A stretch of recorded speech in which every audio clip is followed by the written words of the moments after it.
bubble tea trip.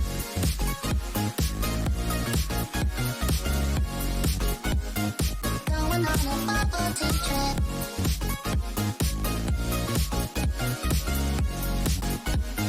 슈그리 너 백감을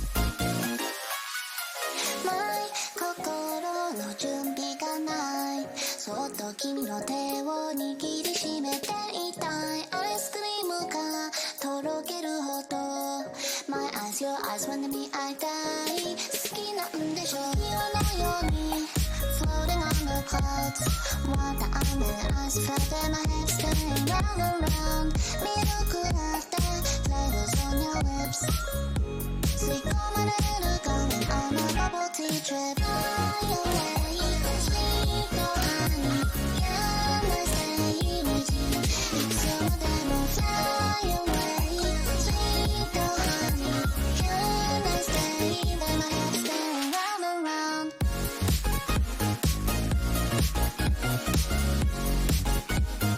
Going on a bubble tea trip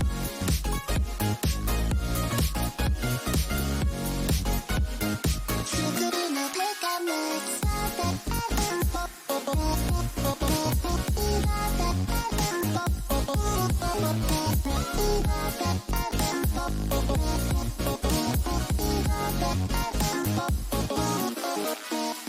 My 心の準備がないそっと君の手を握りしめていたいアイスクリームがとろけるほど My eyes, your eyes wanna be 会いたい好きなんでしょ岩のように Floating on the clouds Want the island ice flooding my head spinning round and round ミルクラテ Flavors on your lips 吸い込まれる Going on a bubble tea trip Fly away Sweet honey Can I stay with you いつまでも Fly away Sweet honey Can I stay Let my head spin round and round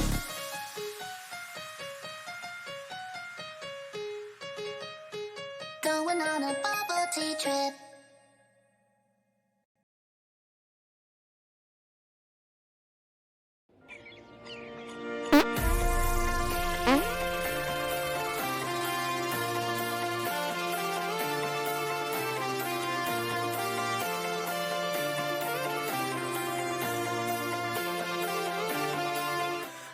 Hello, hello, happy hump day everyone. It is a nice and cloudy day in Vancouver today, and I'm pretty excited about tonight because tonight I am going to try archery for not the first time. To be honest, I did archery when I was like, I don't know, sometime in camp or something, but it's been a long time, and I don't know how I'm gonna do, but it's gonna be interesting relearning it. Max Black Cat, hello, hello, Michelle, hello, hello. I am surprised you're able to join us today. But, like, your schedule moved, right? Grade 7, right! That's why we learned archery. Yo, like, I don't remember anything about it. I don't remember anything. I don't know, like, how, like, you're supposed to angle your elbow. I got nothing about it. How's everyone been? It's been a minute. It's been a long minute. Yeah, so, my girlfriend and I, cause like, here's the thing that I enjoy doing activities. I like stuff like bowling or bouldering. I like going to places where there's like an aim, like a purpose or like something that I'm supposed to do.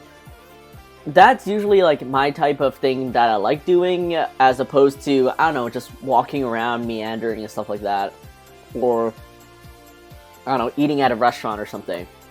So I expressed this to my girlfriend, and lately she's been trying to plan more, I guess, like actual activities for us to do. And yeah, archery was one of those things that both of us wanted to check out. So it's gonna be interesting. Just be careful with the string scraping your arm. Ooh. Okay, so like, Ooh, like scraping. I'm assuming scraping this arm, the one that's holding the bow, right? Oh, sounds like I'm gonna have a fun time. It's gonna be great. I think like a couple weeks ago, we did axe throwing, and that was surprisingly really fun. I was kind of intrigued by it. I was also kind of scared because I'm always imagining like the worst case scenario. Like, holy shit, what if I like swing my axe too far back, or like I swing it down this way and I don't let go and I swing it right back into me. I don't know. Or like if the axe hits the wall and then ricochets back at me. I'm just thinking of all the worst case scenarios, and so every time I do these activities, I have a little bit of fear, but it was surprisingly way funner than I expected it to be. I liked it a little more than what I thought I would be. Yeah, the arm holding the bow. Okay, I will keep this in mind. But let's show you guys what I've been pretty excited about over this past week that I've received. First of all, it's the second half of, and my OBS has crashed. I think you guys can still hear me. I just don't think you guys can see anything updating. You know what I forgot? I completely forgot to reset my router and everything to try to stabilize my internet connection, because ever since, I don't know, a while, my internet connection has been all over the place. But seems to be back now. So I finally got the second half of the set of stickers that I wanted for my anti-Asian hate fundraiser that's going to be starting in the new year. Realistically speaking, I think I'm starting it February 1st. So I'm planning a ways ahead. It's just lagging. It might be on my end though. No, trust me, it's absolutely on my end. Most likely. Because I can see my kilobytes per second that are being sent, and at some point it drops to like just dead zero, and OBS turns red for me, and it's great. It's great. But yeah, I guess in a way I accidentally planned a bit ahead, but at this point I'd rather launch something properly with a good amount of time before it to, I don't know, give it the marketing and stuff that it needs, as opposed to rushing it and not doing a great job. So the second half of the stickers, at least the ones that I was waiting on, 3 of these are actually restocks. So these are the restocks of my popular Pockies. There's the chocolate, the OG one, and then there's the strawberry. And then here's the Dragon Boat, which has been requested as a restock for a long time. It's definitely one of my favorite designs that I've ever done, just because, I don't know, the colors and the style of the dragon for the Dragon Boats is something that I really like. So I'm really glad that there's tons of dragon boating teams out there, and that a lot of people want to get this for their paddles or for like their friends' dragon boats or stuff. So I'm very excited, and I had a couple of like dragon boat color variations for this, and I made a poll asking like which is the favorite color scheme of everyone, and people still voted for the original, at least the original that I set up on. So I'm pretty happy to bring this back. Dragon Boat, yeah! So here's a restock of the popular Pockies and the Dragon Boat. Or, I don't know, the Pockies were alright. A lot of people, when they first glanced at it, thought they were cigarettes, which I can't blame them for. I mean, realistically, that's kind of what they look like. But the 2 new ones that are joining us are the dumplings. So we have the Chinese soup dumplings, otherwise known as xiaolongbao. I probably said that wrong. It's like xiulongbao. And the gyozas, the fried gyozas. And as always with Puglie style, it's really hard for me to blend and shade. But I feel like I did a pretty good job with, like, I don't know, that crisp mark with it. And with the Chinese soup dumplings, of course, XLV, yeah! Hi, Clara! So cute, thanks, Michelle. Okay, I personally really like the gyoza just because I love gyoza. If I had to choose one thing to eat for the rest of my life, like, if you guys had to choose one thing, completely hypothetical, to eat for the rest of your life, this will not affect you in, I don't know, diet or whatever, what would you choose? Because my go-to was actually gyozas. Fried gyozas. That looks crispy AF. Thank you, thank you. So, when it came to like recreating the gyoza, especially in this style, it was a challenge, but I'm pretty happy with how it turned out. Got the little like extra burnt bits, you know, sometimes when you leave it on the pan for a long time, and just like the nice crispiness of it. And then with the xiulongbao, it's you know, this, I would say this is an update. So a long time ago, I did draw a XLB Puglie, and the base was actually a steamer, but I never felt like I did the wrapping justice, and to be honest, I did my best this time around, and it's gotten a lot better. But yeah, it didn't show the juiciness of XLB, so I made it fatter this time. I tried to make it like soupier. Thank you, Clara, over here, for giving me ideas to add this like little soup trip to make it seem a little bit more liquidy. And of course, you need the iconic Chinese soup spoon, because this is what you eat it with. So, funny thing with this is that a friend of ours, like friend of mine and Clara's, never experienced Chinese soup dumplings, and I have to say, if you can find a Chinese, would be like dim sum, it's usually like Shanghai, actually, Shanghai restaurants. But if you can find a Chinese restaurant that serves Chinese soup dumplings, do go experience it. Because we ended up taking a friend to experience it because she's never had it, and she really enjoyed herself, and I'm really happy about that. Crystal Mall, so good. I heard the one in Crystal Mall is really good. Fries, dude, oh my god. Michelle, it would be fries. Okay, what type of fries? Like, if we had to be really specific, like shoestring, wedge, steak, I don't know if you consider tater tot a fry or just a type of potato. Like, what cut of fry would you want? Tamales. What? Oh, it looks like a tamale. I guess so. Are tamales fried? I always thought tamales were like, what, steamed? I've actually never had a tamale in my life, so I'm sorry. I guess that's something I have to try out one day.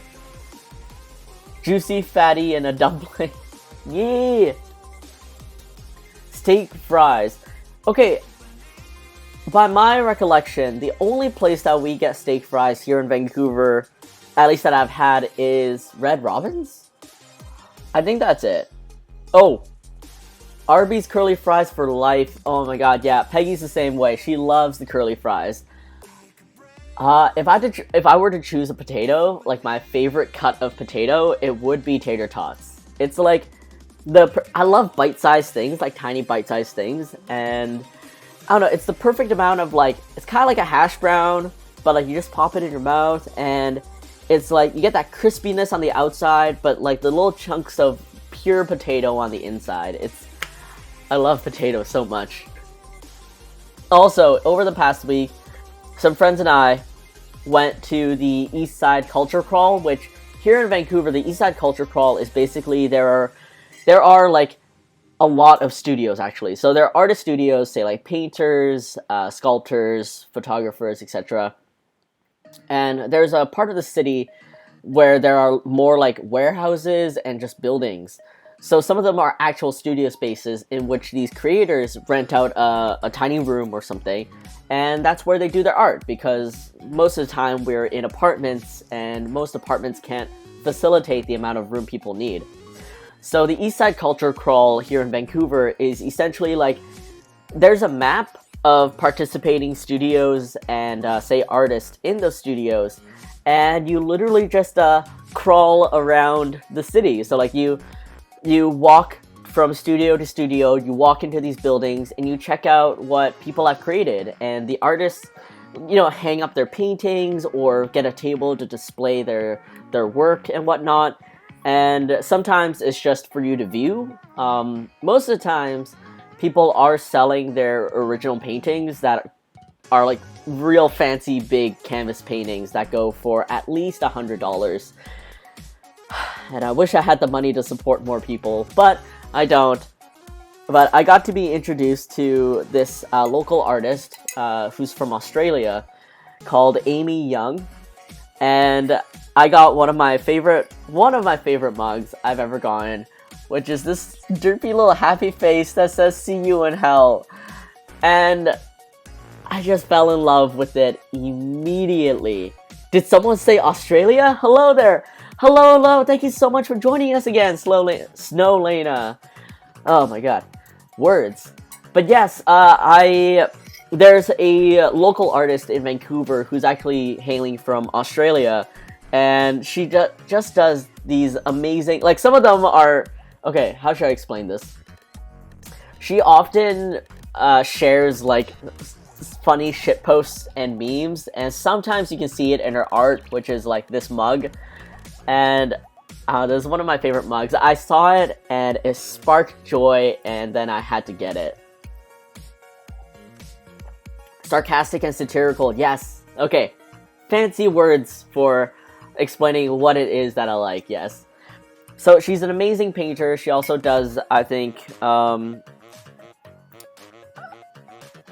see, I don't know if you would call it graphic design. It's more like text, like typography design and stuff like that. Yepity, hello! Did someone say bread? Bread is in the air, yes! Actually, today, what I was planning to do was a baguette Puglie. So it was so cute watching you create that, the little baker ducky, because it's so good. And I actually, I was too busy. Oh my god. Yepany, I don't know if you experienced this, or anyone else, if you stream, experience this. But, like, say you have, like, an hour before your stream, right? And somehow within the last, like, 45 minutes, every bodily function that your human body requires you to do, it just comes. Like, suddenly you feel thirsty, and you're hungry, and you're already cooking, and you need to use the washroom, and then you need to get dressed because you're gonna be on stream, and then you realize, oh, you're a little bit mucusy. That's disgusting. And I don't know. Somehow, like, I woke up at 10:30 today. I had enough time to at least, like, check my emails and do my daily thing. Suddenly it's like 1:30, and I'm like, okay, I think I have enough time. I'm starting up my oven and everything. Snap of a finger, it's 2:15, and my body decides that we need all this at the same time. So relatable, yes. Oh my god, Yepany, thank you so much. Also, real quick, because I was having such a fun time, if you haven't already, check out the Bunny Station. Check out the Bunny Space Station. Bunny Space Station over here at Yepany Doodles. Today she was working on these really, really cute army of ducks. They're little duckies. They're about like this big, and she was just like sculpting these little ducks. And there's a baker duck, there's a winter duck, there's a duck that's sitting on books. They were so cute, and I had such a great time. It's always a great time at Yepany Doodles, so please check her out. You won't be disappointed, and you will get your own bunny at the Bunny Space Station. There we go. There's a clip when you shout out. That's so cool. Yes! I learned this from Anne, otherwise known as Arcasian, and also Ree. I use pixelchat.tv, and so far as I know, that's the only shout-out trigger that they have, or that I've seen, that does a little clip, and I just love that for context and whatnot. OMG, the avocado Puglie, yes, thank you. I love my little avocado Puglie. And by baguette Puglie, you mean banh mi Puglie, right? I will be doing a banh mi Puglie. So here's something that, you know what, I wanna show it on browser, because I truly am so proud of my friend for creating this. And you know what, I should probably go on the Instagram. Alright, so you guys aren't just seeing my dumb face. Holding heritage. That should be the Instagram for it. Please tell me it is. Yes. Okay. Let's switch over real quick so you guys can see my screen right over here. I totally meant to do that. My friend is a how I okay, I've completely forgotten like how to count generations of immigrants. If you're first generation, it means you were born in like your motherland but then came here, right? And then second generation is like you're still an immigrant family, of course, but like you were born in like the country that you were immigrated in. No? Okay, I am so totally lost. Max Black Cat, enjoy your lurk. Have fun with doing whatever it is. I am so excited for more baguettes here. Yes. No, yes. I am so confused. Anyways, my friend, regardless, is Vietnamese, Chinese Vietnamese, and she created this podcast called Holding Heritage, and it is so beautifully done. And honestly, even if you're not Chinese Vietnamese, specifically, if you come from an immigrant family, like an immigration story and whatnot, first gen is immigrated parents, but you're born here. First gen is immigrated parents, but you're born here. Oh, okay, all right, gotcha. But yeah, if you feel like I don't like Asian Canadian, Asian American, it doesn't even matter if you're Asian or not, but she created this whole podcast to tell the story of her parents, the feeling of connection or disconnect from like your native culture and everything, and like the differences that you would experience of like, you know, the Canadian or American or whatever culture you immigrated to versus like your own, and how that affects you, how you can lose connection with where you came from and also your parents and whatnot. And it's just so beautiful. So why I brought this up when I read your Bon Mi comment was, I haven't told this to her yet, because I don't want to promise things to friends until I actually commit the time on my own. I want to do a collaboration with my friend, with her brand Holding Heritage and with Puglie. And so when it comes to Vietnamese cuisine like pho or banh mi and stuff, I want to create Puglies that, you know, are that, but I want to be able to collaborate with her to, I don't know, get more eyes and ears on her podcast, because they talk of really beautiful stories. She interviews her parents and her relatives, and I don't know about you, but for me, as much as I love my parents, I think growing up, I still feel a lot of hesitancy, or I don't know if it's fear, I don't know if it's awkwardness. Like in Asian culture, we don't tell our parents, I love you and stuff like that. I'm really lucky that at least my mom has recently done that more often in the past years. But I don't know, it's hard to talk to your parents about things like their childhood and the hardships that they went through.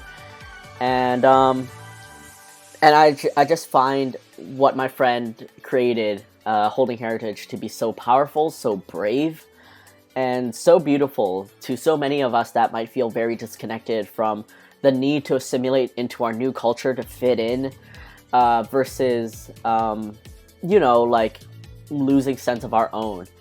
And so, yeah, Holding Heritage sounds so wonderful. Have to listen. Yes, if you just want... Her voice is so calming. Her power of speech is very beautiful. And you get to hear some really endearing stories from her parents and her relatives. And I just can't say enough. So I'm really proud of her. That sounds amazing. Yes, I need to commit at the time. I need to draw out these Puglies and then pitch it to her, because I don't want to overpromise. I don't want to just say words. I need to do it, and then I need to show it. So, long story short, that's why I haven't created a Banh Mi Puglie yet, because I need to do this. But the baguette Puglie is actually a baguette, because I've been doing a series called The Bread Box over here on Twitch. And if I can just pull that up real quick, if my spotlight works. Hey, it does. Over over the past couple weeks, we've been working on a couple of bread Puglies. So we've worked on croissant Puglie, and we worked on whole wheat Puglie. So in the bread box series at the moment, we got just straight up butter. Cause come on, bread and butter, can't go wrong. Here's a chocolate croissant that I'm been meaning to clean up. This was actually a gift to a friend of mine that moved away to Toronto. Quantinator, fancy seeing you here. Hello, hello. Appreciate you being here. We got the croissant Puglie that we worked on a couple weeks back, and he looks like Count Olaf. Like, if you guys have seen the series of Unfortunate Events, you know, the evil uncle or whatever, played by Jim Carrey, I can't help but look at the shape of this and think of that. Or, who's that character that Will Ferrell played in, come on, was Will Ferrell in some kind of, like, he played a really eccentric character?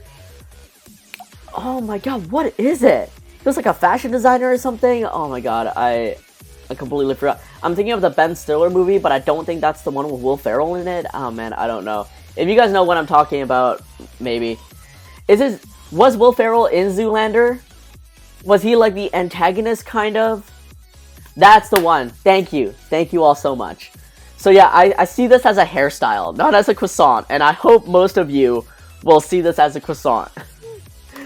I also have the classic pineapple bun, which is another one that I want to update. Some of these are old artworks, as you can see by the quality of line art, my coloring style and stuff.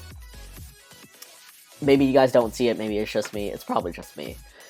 And here's white bread, and last week we created whole wheat bread. So I miss doing my food series, where I have like all these collections, you know, that are all to the same theme or topic.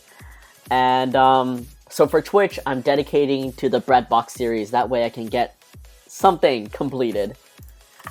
Ooh, let me catch up on chat real quick while I crack open a drink. Here for the carbs, yes.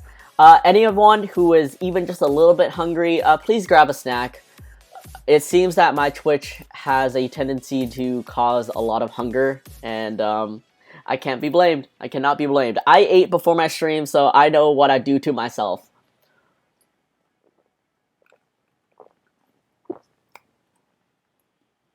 Oh gosh, you're right. Oh no. Now all of you will see it as a hairstyle. I've been craving almond croissants for so long now, and bolo buns. Yes. I'm hungry now. Are you drinking Coke? No, I am drinking AHA. Oh wait. AHA, please sponsor me so I can stop buying you. But yes, I'm drinking AHA, which is made by the Coca-Cola company, but it's just a carbonated water. But yeah, there are a lot of things. So in the bread box series, I will have an updated pineapple bun, and I will have an updated Chinese hot dog bun.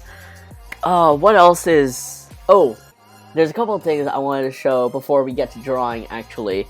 Let me switch back, make sure I didn't zoom into myself. How should I say this? So, I have an upcoming collaboration with Honey and Butter. At least the first part of our collaboration, which is mostly digital. If you are lucky enough to be anywhere close to Irvine, or like, I guess Anaheim or whatever, to actually visit them, definitely show them some love and support coming up December 11th at Honey and Butter, because not only will you be blessed with Puglie macarons, and also macarons from Honey and Butter, which are so delicious.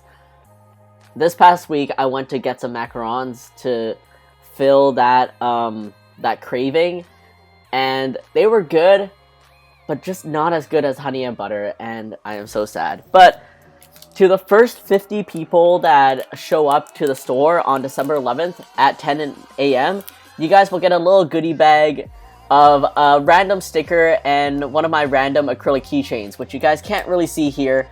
But it's either the helicopter hat, the donut dangle, or the little pickup Puglie.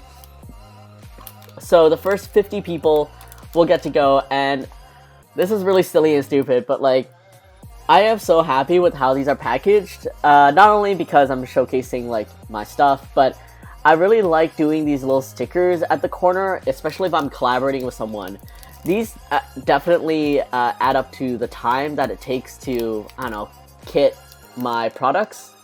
But I just like the look, and I really feel like it helps. I don't know. Whenever someone collaborates with me, anyone trusts Puglie enough to be a friend, to put out their company or IP, I really appreciate that, and I really respect that, and I want to show that respect by not hogging up all the spotlight, obviously, but by really shouting out whoever it is that I'm collaborating with. And I feel like these little stickers in the corner just do Honey and Butter that justice, while giving myself the little, like, oh, the little heart speech bubble that Puglie's always known for. And of course my socials are here anyways, because it is my packaging, so it is here. Otto, hello! Sorry, let me catch up on chat real quick. Going to TNT later than 8. Alright, TNT has a sale on their Haagen-Dazs ice creams. Alright, Clara, Michelle, enjoy your TNT adventures later tonight. How exciting, yes! Puglie macarons, yes. Honey and Butter, which I can actually just show right up here, actually. Did I? Oh, okay, bless. So this is Honey and Butter. They are out in, I guess, like in Irvine, California. If you needed a place close to them that is actually significant, they're close to Disneyland, but not really. And they do these amazing character macarons. Like, say for Tokidoki over here. Like, they are not only delicious visually, but they are delicious tastefully. Like, in your mouth. Like, just... the quality of macaron is something that I've never experienced anywhere else, and when you actually get to see their guide, like Leanne has this whole binder teaching you how to create character macarons and how to create buttercream and stuff, and what she chooses for her buttercream and stuff like that, it's a work of art. So yes, I am so excited. This is my second collaboration with Honey and Butter. Outside of the quality of their product, they are just a beautiful, thank you for the hydration, Snow Lena, company of people that I wholeheartedly support and dearly love.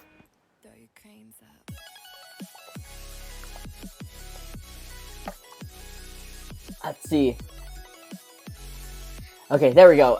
The packaging is gorgeous, Snow Lena, thank you so much. I always really love packaging. I'm trying to lean it towards being more eco-friendly in many ways, but at some point, like, I also just want to splurge a little bit. So, thank you so much for appreciating it. Hi, Huge. How's it going? I'm liking the bread. I'm working with you today. That looks really cool. Otto, hello again. Thank you so much for joining us and for working alongside with me. I really love that you're liking the bread. And are you working on catsup, or are you working on, like, a commission or something else? Also, real quick, while you're here, those of you who don't know, I've gotten the true blessing of meeting Otto, at least on their stream, and getting to meet Ketchup, which is this. If you can see their emotes, they're like a blob of ketchup. That's a cat, and I just like. I'm sorry, I'm biased. I love little cute blobs so much. So even though his art is, look at it! Even though his other art is very gorgeous, very beautiful. This is a ball of ketchup. How can you go wrong? So again, thank you so much for being here. Really appreciate you. Wow. Snow Lena, enjoy your lurk. Have fun with whatever you're working on or whatever you're eating. I'm doing a bunch of birthday stuff for friends. Oh my god! Is it like all little gifts, or is it like a birthday card kind of thing? Otto is the best. Yes. Myberry, hello. Thank you so much for joining. Sorry, my screen is just showing off Honey and Butter. So yeah, what was I gonna show you guys? So I packaged Oh, let's see if this will open. There we go. I packaged like 50 of these little packages. You can see they're all random stickers, and each of them underneath have a random keychain, and all of them have the little honey and butter kind of like collaboration logo going on. After my stream, I'm going to ship these off, and hopefully they will make it in time for December 11th when they have their in-store launch. And I'm just excited. I don't know, it's these little things that make me really happy with how I create my brand and how I run it and create the whole look. So if you guys don't know Honey and Butter, they are a macarons shop over in California, specifically in Irvine. And they just do amazing stuff. And they have official collaborations like with Line and Tokidoki and Miku, and they create collectible merch with it. It's all just so good. I'm late. I was trying on my stupid shoes. That's not an excuse. Get out. Get out, Peggy. Love you. Yeah, little gift arts. That's so cute. Oh, I'm just stopping by to say hi because I'm about to go to sleep, but I'm sending lots of love to you. Have a happy stream. You're the sweetest. Thank you so much. I hope you have the most, like, comfortable, dreamy night, and I hope you get lots of rest and the best dreams. Thank you so much for stopping by and saying hi, and yes, whenever you need to go, just feel free to sleep in, and enjoy your day tomorrow. Take care. I got Doxa, but I do not love them, so I will return.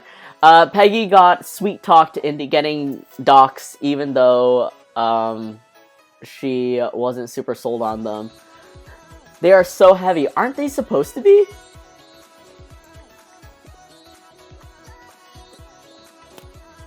Like, are they the ones with the really thick platform?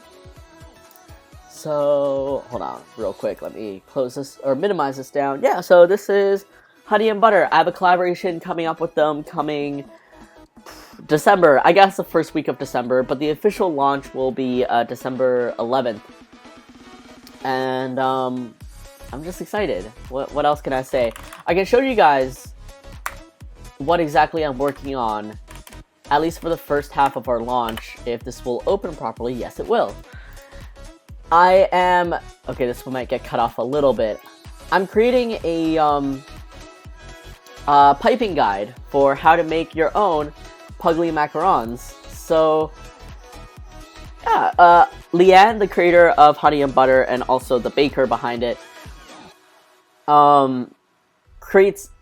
literally creates the macarons and also videotapes it so I have a reference for it. And she creates the instructions because obviously I'm not capable of doing that. And here's me creating the instructions on how to make your own Puglie macarons. It's like a follow along. There's like the type of colors that you should use. And this has been my past like couple of weeks. So for the first part of our collaboration, we're just launching the guides digitally. So these will be available for PDF for sale over on their site.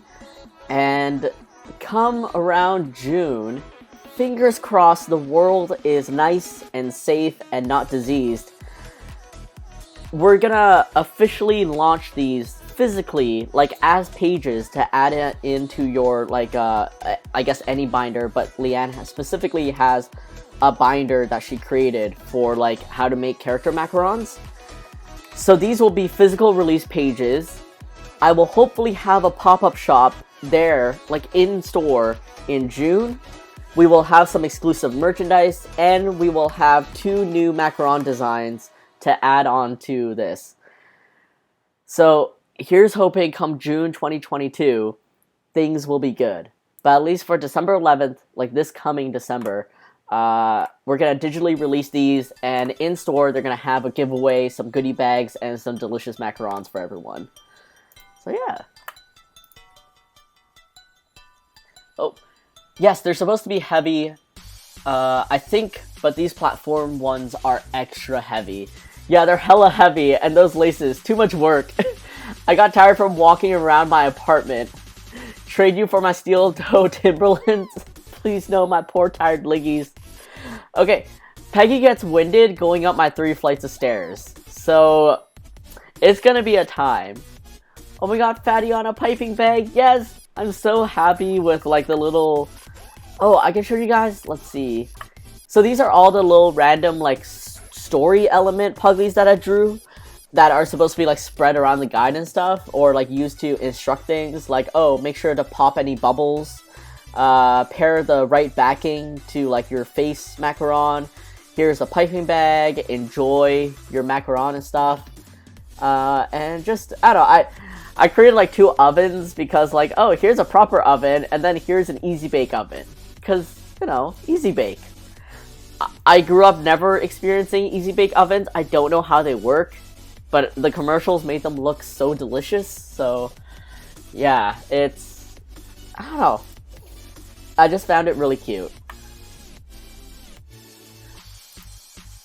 I'm really excited for you. That sounds so fun. Huge. Otto, thank you so much. Oh, Otto, do you have any plans for conventions in 2022? Sorry, alright, so I can close this.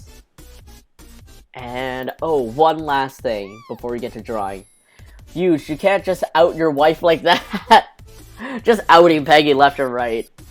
I just don't understand. She is, I would say that Peggy is, like, more fit than I am. But I don't know why, when it comes to stairs, it's hard. Honestly, that's a lot of stairs. Michelle, it was not a lot of stairs. I must lurk for a bit. My family is over to prep Thanksgiving meal, so we'll be back. Yepity, happy American Thanksgiving. Enjoy your family time and all that deliciousness. And happy lurking. I'll possibly see you around. Dude, that uphill battle is hard. Guys. Michelle, I know you are, like, physically more fit than I am. Like, you do bouldering. You're in a dodgeball team. I'm sure you did some other, like, I don't know, fitness thing. Stairs are her Achilles heel. For real. Yeah, I don't know. So here's a fact about me. I suck at running. I hate jogging. I hate anything that really does anything with my legs. Yeah, I don't know. Stairs just happen to be alright for me. Not too much, but at least one con I know of so far. So I gotta work on merch too. Yes! Get on it! Oh, I can't. I don't know. I hope when things get safer, and because like normally I would be convention hopping myself, and before the pandemic I've gone to like 8 or 10 conventions, maybe 12. So somewhere between 8 and 12 was the amount of conventions I was doing, and I was hopping between parts of Canada, parts of like America, and I also visited Singapore. So I hope somehow when conventions come back and it's all safe, I will get to meet you one day and also buy all the catsup things. But yes, good luck on all that merch and also all the planning, and I hope you also enjoy a holiday break and a good time to rest. Cardio sucks. Cardio absolutely sucks. It is the worst. Alright, one last thing that I was really excited about. So these stickers came in for my Puglie Sticker Society. If you guys don't know, I have a monthly sticker cult. I made it look like it's a stupid secret society thing. And for this upcoming December shipment, I had this idea for a long time. And they are Puggie film, I guess, Puggie film frames. So these are called Kiss Cut stickers. I should, here's a little, I guess, like merch educationing. These are die cut stickers. Die cut stickers basically means they are cut to the die line of it. So like it's cut to shape, essentially. Die cut stickers are cut to the shape. Kiss cut stickers generally have a background. Like think of a sticker sheet, except a Kiss Cut sticker is just one sticker on a sticker sheet. So normally, like you can make your background or the shape of your sticker anything you want. You can make it a circle or an oval or whatever. But if you say it's Kiss Cut, then something in the overall shape is cut to the sticker. So like even if your outer shape is a circle, the inner shape can be cut to like, you know, whatever shape you want. So that's the difference between a die cut and a kiss cut sticker. So for me, I like brainstorming function. I really like trying to use things efficiently and making things functional. And one day I just thought, because I already had these frames designed thanks to Zen to feature like other people's like fan art or photography of Puglie stuff. What if I made this usable? So when I realized that kiss cut stickers are essentially like, you know, I can make kiss cut stickers into 2 usable stickers. That's when I made these Puglie film stickers. So what you may not be able to see properly is that the middle artwork right here is a sticker in itself. And if I just peel it up a little bit, hopefully not to ruin the thing or anything, this peels up. So you can actually use the middle sticker as a sticker, like just put it on your laptop or whatever. But the frame of these Puglie films are actually frames. Yes. So here's the thing. I think Instax and Fujifilm are the same size. Honestly, there are so many like Polaroid, Instax, Fujifilm, and then there's also Zinc, like the heat ink printers that like HP and Canon has. I tried my best to make it like the best of both worlds. And to show you guys this in action, switching over again real quick, I need to make sure to point this way. To show you guys this in action, I recorded a quick video. Like, that's a Fujifilm. Here's my frame. And as you can see real quick as I pause this, okay, one, I have to honestly say that putting on the frame was a little bit harder than I expected, because I was like, oh man, I gotta really do this. So this, I think, was a Fujifilm, or no, it's an Instax, I think. So as you can see on the edges, there's a little bit of white, especially if you don't put it right to line. But even if you do, there's a little bit of white, and that's because I personally use zinc photo paper. Yes, Quantinator, thank you. I personally use zinc photo paper for when I do scrapbooking, and so with this size, I'm able to show the most of my zinc paper, only cropping like a bit from the top and bottom. And I tried to make it like just a little bit closer to the Fujifilm so that if you want to decorate your frames with this, you can, and hopefully you don't mind the extra little bit too much. But even if you're not into these types of like photo paper or whatever, you can still make it really cute by, I don't know, putting it on like a scrapbook page and writing a little note inside the frame, or like framing a sticker, like maybe the stickers around it could be like inside the frame itself. I don't know. I just had an idea, and I just wanted to see if I could make it happen, and I am really happy that it did. That transition, thank you. I gotta really do this. That's literally me. I'm just like, I don't know if you guys feel the same way, but if I get an idea in my head, that I just become like, I get that spark, almost. I really have to make it happen. I need to draw it. I need to create it. Even if it's not necessarily a good idea, or, you know, it's gonna be an idea that costs me or something, like, I need to do it. Oh, hold on. Sorry. Let's see. Cult! Yes! Booty! Crap, I forgot to sign up! Oh my god, Clara! It's okay! Even if you forget to sign up, you signing up will let you go into the Cult Vault, is what I call it. And you can buy stickers from there at a much more discounted price, but also, we literally live, like, I don't know, a long stretch of road away from each other. Like, we're literally beside each other. It's fine. I'm right here.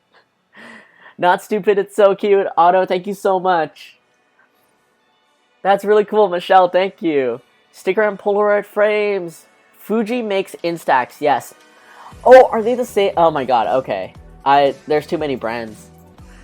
Zinc photo paper is exactly what I use. Worth the struggle. Yes, I'm pretty happy like with how this came out. Like I don't really mind the borders on the side much. I accept it for what it is. That transition, thank you.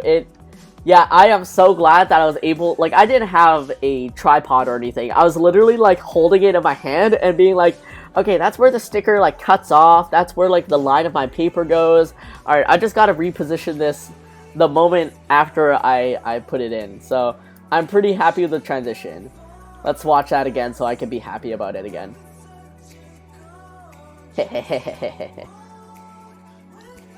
So, yeah, these will be included in next week's shipment of the Puglie sticker cult, and I'm just really happy with them. Like, I was able to, because like for the most part, I didn't understand the function of a kiss cut sticker, outside of maybe if you had like a sticker you wanted to use, and then you put like your, like if your sticker was a business card, and you had your email and all that, that's kind of cool, but I wanted to make it functional. I wanted to make it worth it for, like, you would be encouraged to use the whole sticker.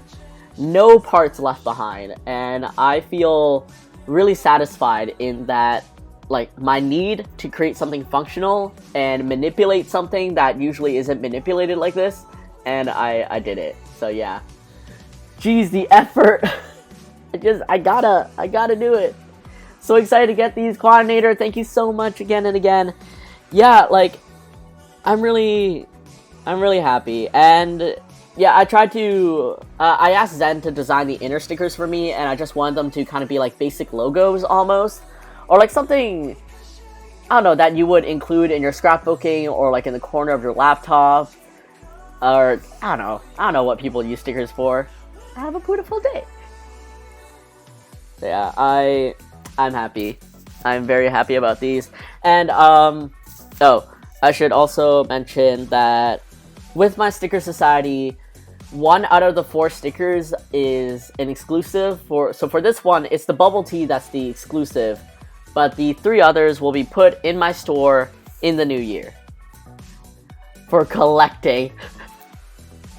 Coordinator, please use the stickers.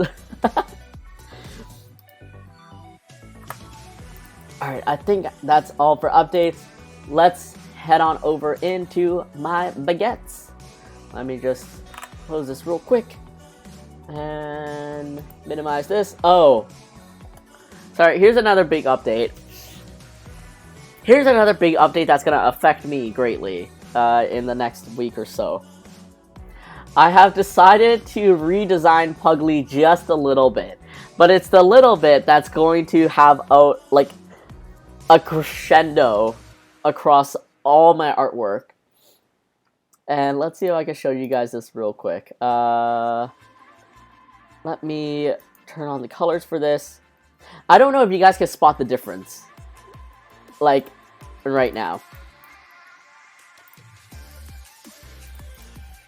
Oh, wait, where's my... oh, okay, there we go. Sorry, just thought I deleted something. Let me extend the space so you guys can see it properly. This is the smallest little change, but it's something that I'm gonna have to update throughout everything. And I don't know if you guys can spot the difference yet, like just by looking at this one right here. But if not, I'll show you guys exactly what's about to change. Oh, and once I turn on that and that and that and the color for that, full dots. No, not the full dots.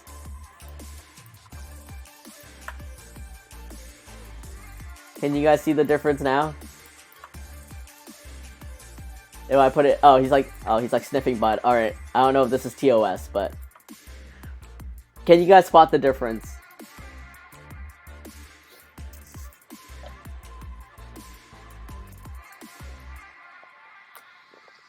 Clara's got it. Yeah, Quantitator. Hello! After 2014, to now. After 7 years. Jade, hello. Oh my god, thank you for plugging in my shop. Hi, you. Sorry to be lurk and run, but Mel's graduation is about to start, and I'm recording virtually. What? Oh my god! Have fun at her graduation. Help me say hi and congrats to her, because obviously I'm gonna be here. And no worries about the lurk. Thank you so much for being here, and thank you for plugging in my shop. Have fun at her graduation. Send lots of love to her for me. I wish... Can I stream her graduation? Welcome to Puglie. We're watching a mod's graduation here. Snorf, I like that. I've never said Snorf before. I've literally never said Snorf before. This is new to me, but I like it too. This is now gonna be in my new vocabulary. But yes, after I wish next time. But yeah, enjoy yourself. Help me say congrats, and I appreciate you being here, Jade, always. Bagels and Snorf, noted. Yes. I like the new featies, thank you. So, after 7 years of drawing Puglie, I finally decided that I wanted new feeties for him. And this isn't totally out of the blue. To be honest, like a couple times I've thought about Puglie's like feet and their design, especially when I draw Puglie normally. Say, oh, you guys can't see my mouse. Now you can. Like, if I were to point to like, oh, there we go. Like how I draw Puglie normally if he was standing up or sitting down or like, you know, not in his default pose. His feet are kind of rounder than what this is. And, I just felt like I wanted to change something. Like, I wanted him to be even rounder. And so where I could change that was his feet. And I don't know, like, you can see the size difference-ish here. Like, let me line them up real quick. You can see he gets a little bit shorter.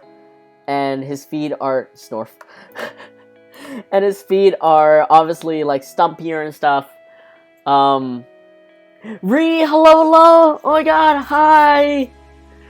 So glad you're here. I'm just talking about how I'm redesigning Puglie, and it's gonna change so much.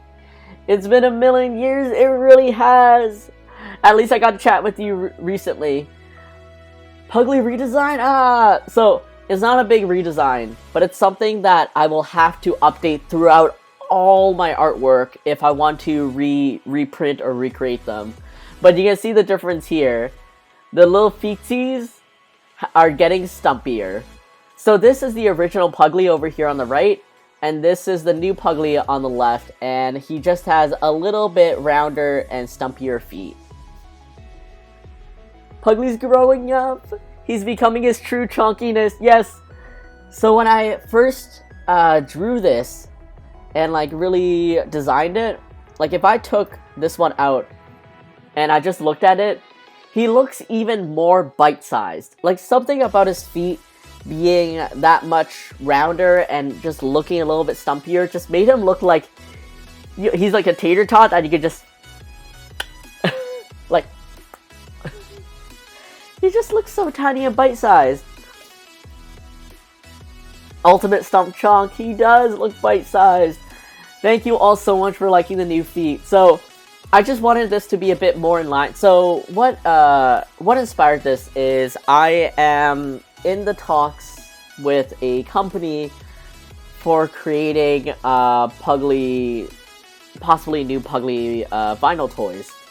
And of course, I have to give them a turnaround, and I decided, okay, my very first turnaround on Puglie is pretty crap. So I decided to redesign him, and then as I was redrawing him, I started looking at the feet and how pointy they were and just how unstable or weird looking they could be, especially when it comes to a 3D model. And that's when I decided to try drawing him with stumpier feet, and then I really liked him, and now he's just this little bite-sized idiot. And when I decide to create updates for everything, like say my bread box and stuff, I'm gonna have to go back to each of my artwork. It's not as hard as I make it believe, or I make it seem to be. I literally just copy and paste the layers, and I might have to adjust my artwork going up and down. But yeah, it's gonna be a time. Wasn't the first one almost 4 years ago? Roughly there, yeah. So this is a new company. I don't know if like everything's gonna pan out, but I have to hope for the best, and I gotta try my best. And here I am with the new feedies. I need Puglie tater tots now. Oh, if like, you know the McCain smile, like the potatoes? If it came out in Puglie shapes. Just this like round, like actual 3D round like shape. Just like, it's like a whole nugget. Just, beauty. So that's one of the biggest updates that I have moving forward is this new Puglie. And so with the Breadbox series that I was just showing you guys, I'm gonna have to go back and replace the Puglie with the new Puglie and fit the food around him, which shouldn't be hard. Though sometimes, like, I get really, how should I say this? I try really hard to, hide his feet in the original artwork. So usually the whatever item or food that he's wearing goes, like, a bit lower. But, yeah, I'll figure it out. Yes, the McCain version, yeah, the smileys! So, you know, if it was that, but Puglie, oh, that'd be so cute. One day McCain will reach out to me and maybe want to do pug fries, but I mean, if they wanted to, they could have done this ages ago on their own. But who knows? This is a new age of marketing. Alright, so let me just set up this file here. Don't quick mask that. How is everyone's Wednesday so far? Ree, how are you? Are you like working on homework right now? Are you just like taking a break? How's Soren? Fatty Nugs. Claire, are you just chilling at home? Miss Corey at work?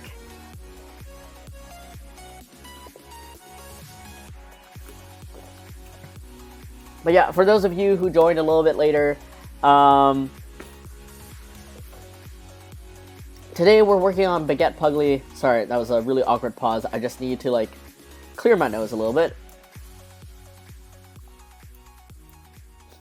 Oh man, why do you get like this? Why does the human body do this?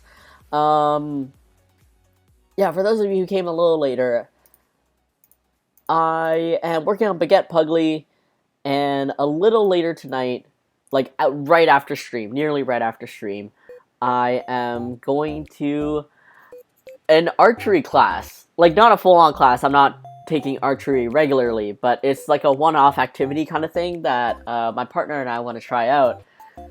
And I'm excited. I'm a little bit nervous. My friend Mackin here in chat has warned me to not let the string of the bow scrape my arm, so now that's gonna be on my mind.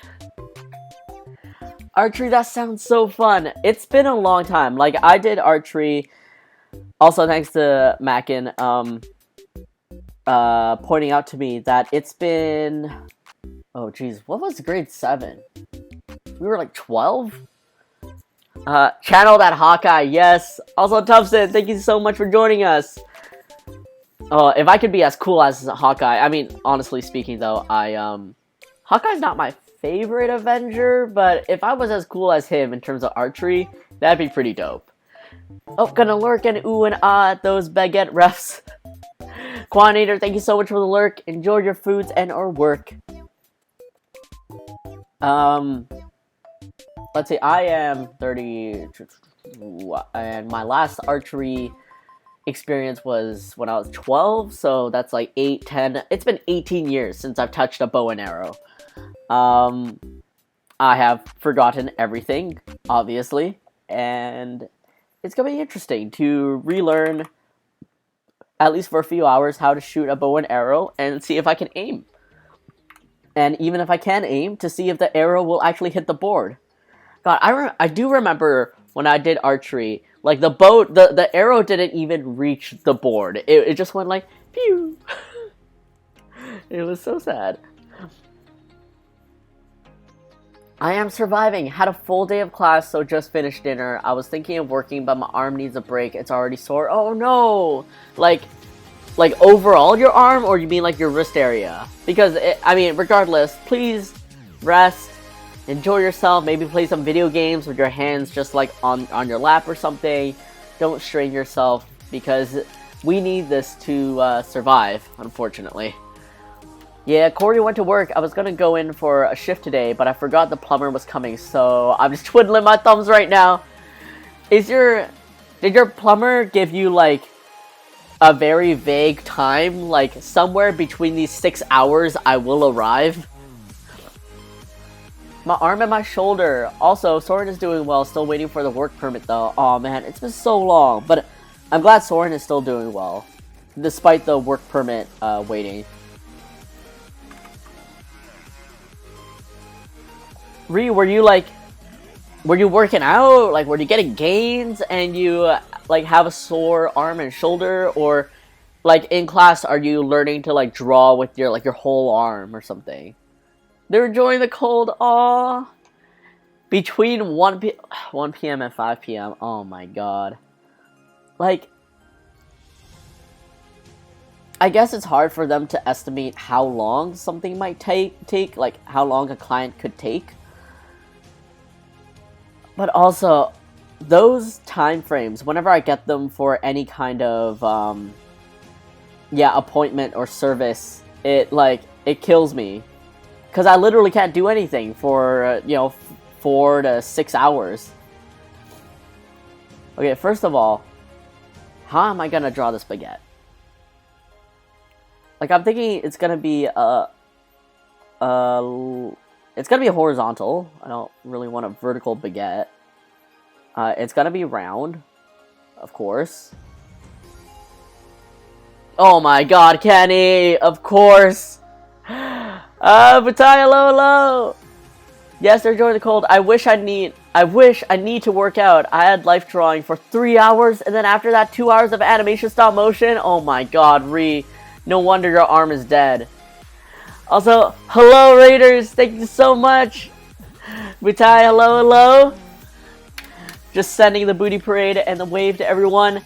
Oh my god, Kenny, how was teaching Eevee sign language? Oh, here's the second half of Raiders. And let me just do that, the streamer thing. If you guys don't know already, Kenny, I love him a lot.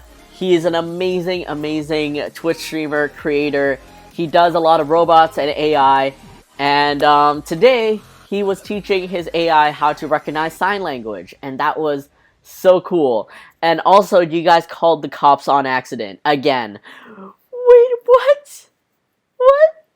Wait, was the first time, like, when Kenny was trying out if Eevee could see if he had a heart attack or something, or he was unconscious on the ground? Let me just do the streamer thing. But I'm trying, okay? Just Kenny things. Oh my god. Like, is there a universal sign language for 911? Like, call for help?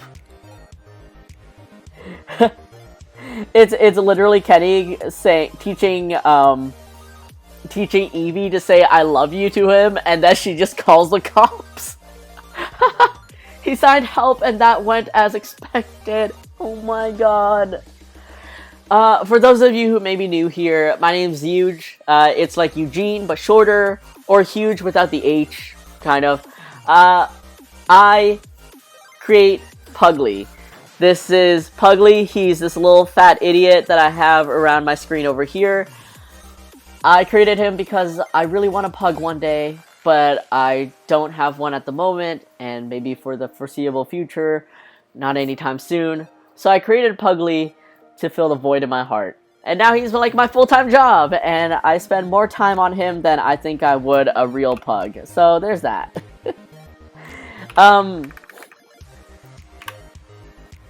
And outside of Puglie, I don't do much else. I just draw pugs. So if you like pugs or you like fat stupid things and food, please feel free to check me out on Instagram and Twitter, or to check me out on stream. I stream every Wednesdays at 3 p.m. Pacific time.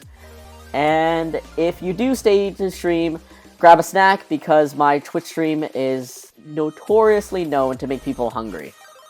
Unfortunately.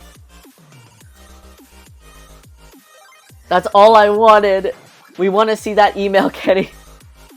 Let us know how much they charge you for a false alarm. Wait, so did it actually connect to 911? Hope you get a pug one day. Thank you so much. I just want a little nugget.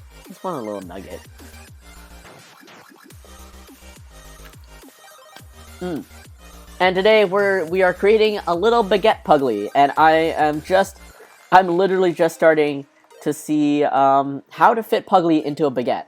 This is like my thought process: how to fit Puglie into X thing. It's so fun dressing him up as food and not knowing how to do it. And you know what? At the end of baguette, baguettes have a flat base because they're like laying on the sheet, kind of. And so most of the curve kind of bunches up at the bottom. Yeah, they called back as they should when you dial them and hang up. Oh my god, I gotta take care of this, Kenny, no! Baguette sliced in half, cross section. Oh, but like, I want a full baguette. A full baguette is so cute. Utai, also, I didn't really have a lot of chance to chat on Kenny's stream. How are you? And without singling Butai, how's everyone else? How's everyone on this fine Wednesday after you witnessed Kenny calling the cops on himself? I might have to do a cross-section. I don't know. Because, like, because if I do a cross-section, like, right here, I'm gonna do the cheat thing, which I do with Puglie. Ooh. Wait a second. Oh, Clara's lurking. Okay, thank God. Okay, I'm gonna lurk for a bit, gonna mess around with the shelf. Clara, enjoy your shelf, home DIY. Thanks so much for lurking and for coming to say hi. I feel special now. That was hilarious. Did someone clip that? I have to ask for like all of Kenny's streams. Did someone clip that? Doing good. Been so busy lately, but feeling good. At least you're feeling good. That's all that matters. Hope you are well. I am doing pretty solid. There's a lot of stuff coming December that I have lined up. A lot of it is social. So, like, I don't know if anyone else experienced this, but, you know, during the pandemic, obviously it wasn't safe to see anyone, so you are on the side of caution, and you're like, hey, maybe we'll, like, catch dinner when it's safer or something. Well, joke's on me, because all those dinners that I pushed to the side during the pandemic are all coming for me at the same time of December. So there's a lot of social energy that I am expending, and even though I would say I'm an extrovert, I think there's a part of me that's still very much like, oh man, I just want time to sit down by myself and think or plan or something. I'll make a video about it. Bless. Thank you, Kenny. Oh dang, I didn't think about clipping it. I was laughing too hard. Oh man. I mean, I don't blame you. I truly do not blame you. I feel you. Extrovert, introvert. Yeah, it's like, LOL, huge, me too. Like, see, it's coming for us, Kenny. It really is. Like, for the large part, I'm an extrovert, but especially when I get busy and I have my focus so much on Puglie and stuff that I want to achieve, I can get very introverted in that sense, where I just want to stay at home and just have time to myself.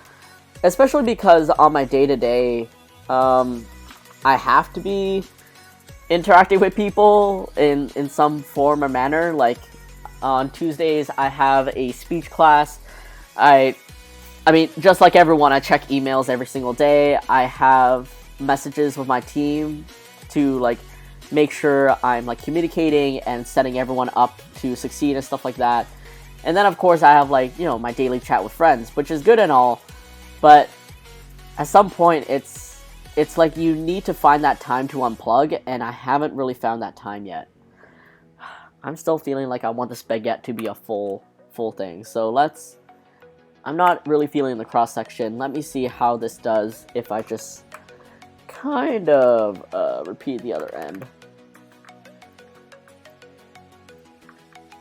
Like at this point, okay, this is just stupid. Because he's gonna be so long! Too real. I mean, Butai, you haven't had the time to like stream much, right? I just caught up on all my emails, DMs, messages, and it was tough. Oh my god, yeah. Like, even if you decide to take a break, it's not like those things stop. You just stop checking them. So then when you're done that break, you come back and it's like a pile of things that you need to get to. Kian Knight, hello. Thank you so much for joining again. Yes, do the full 6 or 12-inch baguette. Can you imagine my sticker is actually like the full length? Alright, the bigger question is, alright, let me extend. Oh my god. This is something. My next question would be, do you think Puglie should be standing on like the end of the baguette, or should he still somehow have his head poking out of the middle? I would buy that 6 to 12-inch sticker. Oh my god. It's just I just created an advertisement for Subway. That's it. Maybe make the baguette more narrow so it looks longer. That is smart. Let me see. Let me move this. You know what? He has stumpy feet. He can handle this. But the only way I can make this narrower is if I... Yeah, that does look better. There's just so little space for his fat body. Oh yeah, of course, Kenny, as always, if you need to run off and get your gains, work out, please feel free. Thank you so much for rating me and for sharing love, as always. You are always too kind to me, and I hope you have a great rest of the day if you need to run. If not, come look at carbs with us. And I hope you don't get arrested. Oh my god, everyone, please pray that Kenny doesn't get, like, cops to his house and he's gonna get arrested for, like, all the false calls that he does to 911.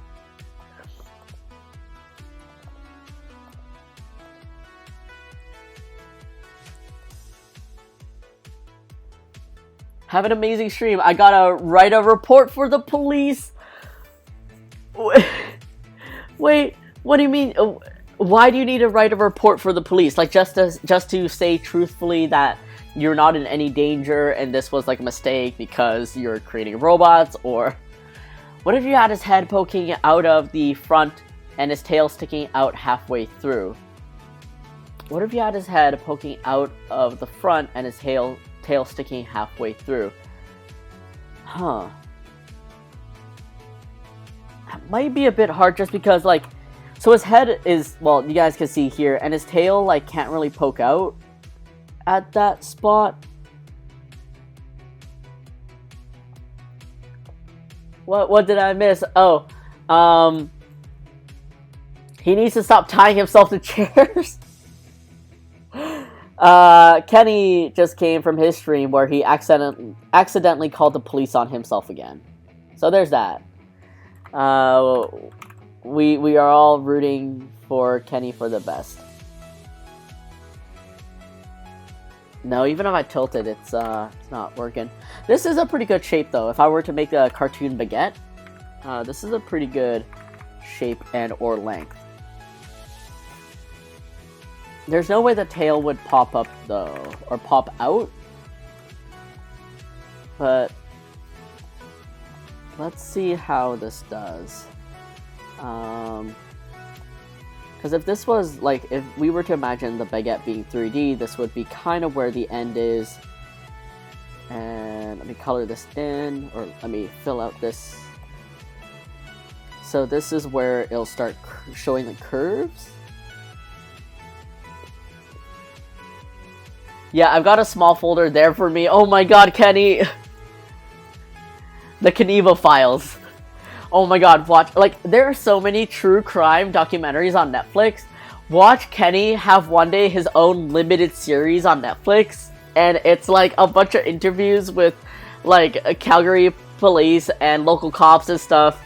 Talking about interacting with Kenny and, like, the AI that he's building and stuff like that. It could stick out, but be on the bread. I am now more concerned. That'll be my biography one day. I can't wait. But yeah, I think I get what you're saying with the sticking out on the bread, but it's just like anatomically, I don't think Puglie can reach. I want to be in that. Oh my god, Butai, we're like character witnesses or something. We need to attest that Kenny's not like crazy or anything like that. Yeah, sometimes like his Twitch streams can be a bit wild. Like one time we witnessed him tie himself to a chair, and he also constructed this long, black, thick tube that squirts water into his mouth. Yeah, we wish the best for him. I swear he's a good guy. So Kenny made a bot that called the cops.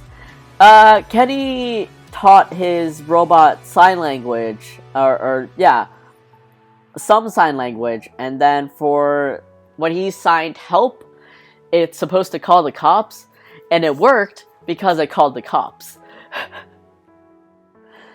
and it actually went through, and even though Kenny hung up, it was still an actual call, and they have to call you back if you disconnect from like a 911 call, because like, you know, they're not sure if you're being in danger or whatever. He forgot to turn on simulation mode. Oh my god, that's why. Oh, and before I left, this was the funniest thing. He was in training mode, or whatever that mode is, where he's supposed to teach, like, he created hand gestures to teach his AI when to trigger things. So this one was for hydration, where, like, you know, his hydration tube comes down and the music starts playing and he starts getting a warning that water's about to come and stuff like that. And he had taught his AI to recognize, like, either this, like this right here, or like a Naruto like hand gesture or something.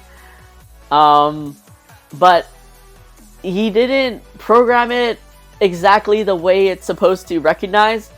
So essentially every time he moved his arms, his robot sensed that they were supposed to be hydrating him, and that was the funniest thing. Because music plays every time he gets a hydration notice. And so we were just listening to like 5 of the songs, like, cascading on each other, telling him that he's gonna get hydrated. And he drank so much water in like the span of, I don't know, like 6 minutes. It was good times. Alright, if this is baguette art, let me see how to do these bridges.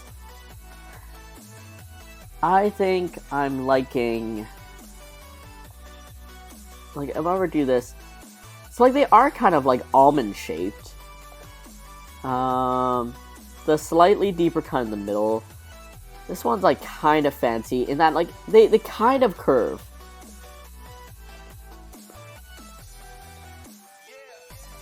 Oh yeah, here's a neat trick, and don't let anyone tell you otherwise. Tracing other people's artwork and saying it's your own, that's bad. Tracing artwork or references just for the sake of, like, understanding the shape, how something moves, and like how things are supposed to form, that's good. So tracing, not all tracing is bad. Sometimes you learn the best by just tracing, and figuring it out that way. So a lot of these are almost like leaf shaped almost. Like they curve up. There's this flat bit over here. And then there's this bit over here. So it's almost like an elegant leaf. Can I... Alright, okay, now that I've got the robot story, I need to get a snack. Can I enjoy your snack? And hope to see you back soon. Chaotic fun. Kenny is always chaotic fun. I gotta say, like, I'm waiting for the next horror game stream. I think I missed the last one. And I have about 14,000 points gathered up. And I'm just waiting. I'm just waiting for the horror stream.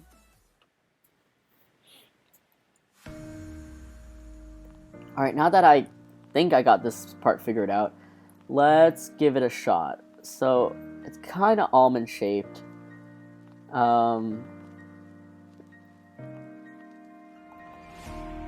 There's a little 3D-ness to it, almost like a gash. Like so, because it flips up a little bit. Or like, instead of it flipping up per se, it's more like this gets indented down. So if we were to imagine this, the leafy bit over here, this is where it goes down, and this comes around like so. Honestly, sometimes if I add too much detail onto Puglie though, it takes away from the general feel of what it is I'm trying to express or draw, and sometimes I just simplify it that way. Like when it comes to that, at least. But let me try giving this the good old college try, and adding the detail as best as I can interpret it.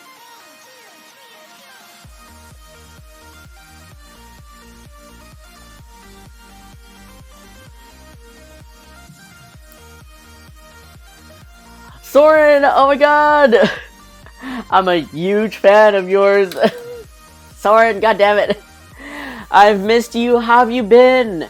Okay, Soren, have I just been missing a bunch of your streams? Or, like, has it just been busy for you? I don't know. I feel like I'm all over the place with, like, social media and announcements and stuff. So, yeah. The good old college dropout in my case. Hey, you're still killing it. You're still succeeding. Also, have you and... I mean, I know Ree's been really busy, but have you two been, like, enjoying the new Animal Crossing updates and stuff? Speaking of, has anyone been enjoying the new Animal Crossing updates? I still haven't opened my Animal Crossing. I think it's been about a year and a half now. I'm scared. I'm scared. And I really want to get into it. I really wish I was into it. Like, that kind of cozy feel and everything, but at the moment, I'm just not. I just don't have the energy to play it or really get my, like, I don't know, into that cozy feeling. Albeit, I did buy Cozy Grove for Peggy to play.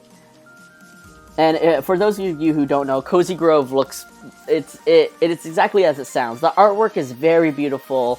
You play as this park ranger almost for like a supernatural island or supernatural park, and you go around like helping these giant bears and seagulls and ghosts, basically, like not creepy ghosts but really cute ghosts, fulfill their daily tasks and stuff like that. Like, some might be asking to look for, like, this flower or, like, 5 clams or something. It's just a really beautiful game. And it's meant for you to enjoy, like, daily tasks of. And then, like, put it down and check in the next day and just have fun. Or have fun and have a cozy time. I've missed you too. I have not streamed in, like, a month or two. Oh, okay. Alright, okay, at least I didn't miss out on too much, I guess. Animal Crossing, yes. Oh my gosh, yes. The update and DLC are so fun. It got me back into playing. Cute. The update and the DLC has renewed the fun of the game for me. Are you guys like just doing a lot of redecoration? Is it a lot of crafting, cooking, and farming? Yeah, when I saw the farming aspect and the cooking, I was like, oh, that's really cute. But it's still, I don't know. It's largely just me. Sorry, hold on one sec. I am trying to... Because you know what, even though, like, I look at the baguette and it looks like it's popping out, in reality, it's... The top part is the smooth part, and it's getting cut in. Like, it's getting gashed in. So, I need to revisit the shape of this again.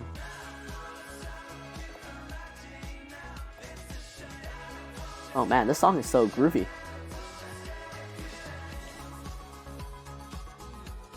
I really love collecting the food recipes. The food art is so cute. Oh my god, I bet.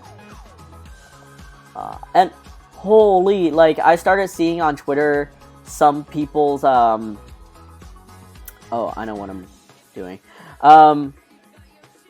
Like, Animal Crossing interior designs and stuff, because they added, like, midsection walls or, like, columns and everything, and holy crap, people's... like, what would you even call it? Dedication or interior design sense? It blows my mind. It's like absolutely mind-boggling how creative and skilled people are in designing their home and also their island.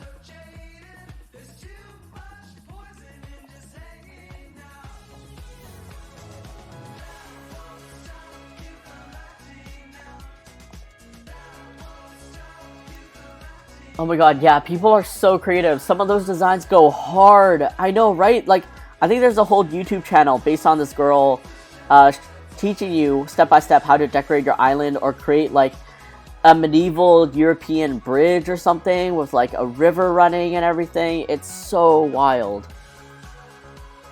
Growing crops and cooking. Tons of new items, and the new ways to do interiors have made a big difference for me. Oh, that's so cute.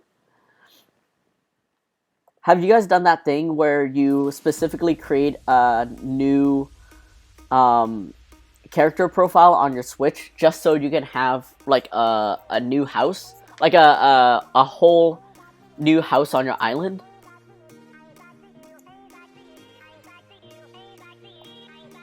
All right, so now that there's this, so here's the top part. That's where it's supposed to be. And then here's the gash. And then it goes like so. You don't really see the middle section, but you kind of do.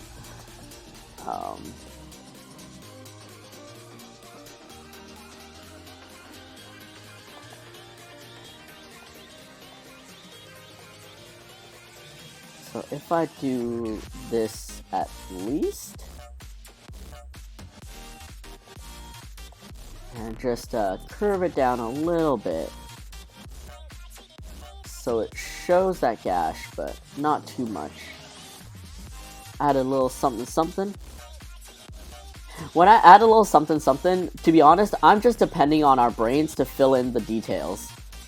Like, I don't want it to abruptly stop the line to not signify something, but when I give this a little something something, it's like I'm tapping into the usage of the brain to figure out, like, to fill in that line almost, but not as harshly as I would with my skills.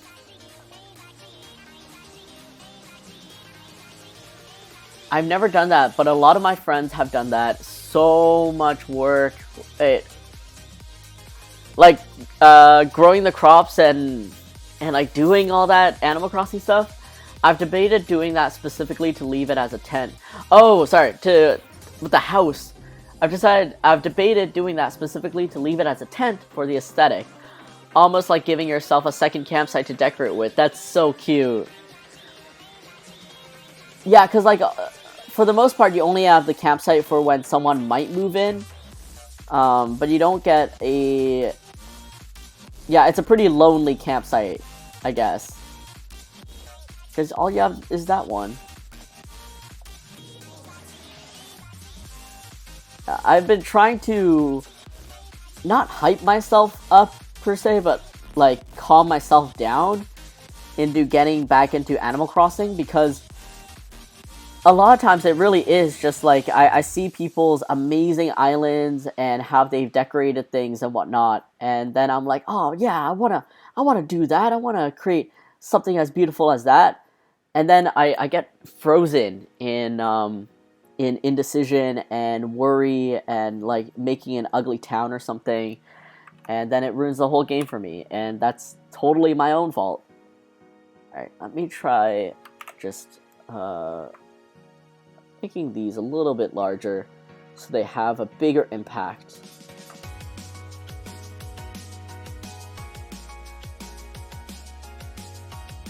Just a tinge larger. I'm gonna move this on over here and fix this real soon.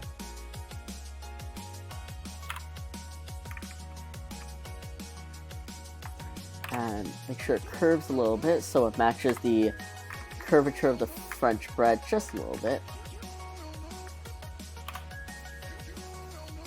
Man, do I know that feeling. Back. Oh, back! I have stick pretzels. Enjoy the pretzels! I feel that I found that limiting myself when it comes to looking at other people's designs have helped. Yeah, absolutely.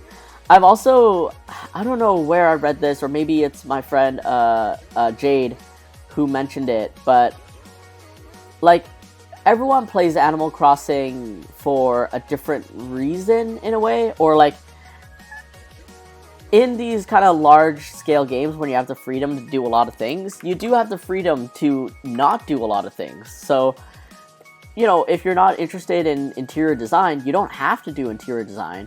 You can just leave your island looking like an island if you wanted to. And I guess when I internalized that a lot more, it really helped me kind of get out of the, oh, I need to make my village, or yeah, I have to make my island just as beautiful and city-like as the rest of them. When I'm not interested in decorating, not interested in brainstorming all this like architecture or whatever. I just really want to collect things and make money. And yeah, after I kind of internalized that idea, I was like, oh, why don't I just leave the island be what it is? Like, in the case of everyone being so developed, my island's kind of like a neat getaway. It's easy to fall into the mentality of, well, everyone else is capable of making their village pretty, so I need to as well. Yeah, exactly that. Like, it's a little bit of like, yeah, everyone else is doing it, and everyone's capable of it, so I should do too. But also, it's a challenge of like, oh, everyone else can do it, I definitely can do it. It's like that challenge of your capability, and I don't know, I gotta admit to myself that some people are naturally better interior designers, or are probably actual interior designers or artists. And I just don't have that in me. Like, realistically, how many of you have seen me draw Puglie backgrounds? Not a lot. Alright, so here's the cut. And here's the inner baguette. And that cut's gonna be about like yay over here.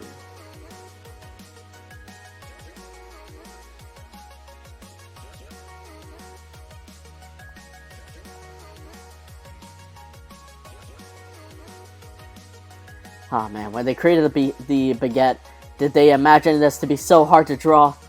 How inconsiderate.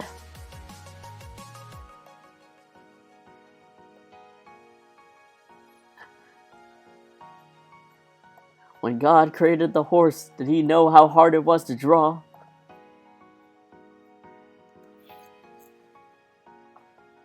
Oh, but honestly, I miss the nostalgic, simple vibe of the empty, uncustomized villages from GameCube era. Were they like very uncustomized? Like, could you not decorate the outside, or like villagers still had houses, right? Oh, this is looking pretty cute.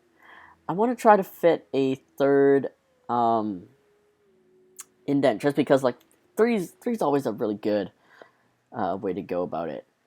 Um, I think for that, you know what? I will shift all this down again.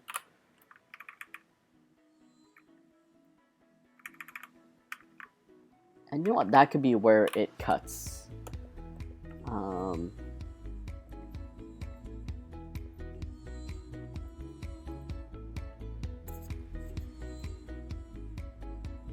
Rob completely reset his island. Holy!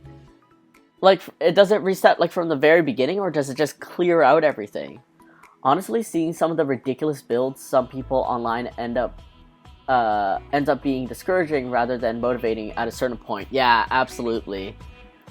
Like, cause you gotta plan all that stuff and yeah, really figure out the look, and then at some point it's almost like, oh, is this my island? Like, is this how I want it to look like and stuff? And you know, sometimes it doesn't pay off.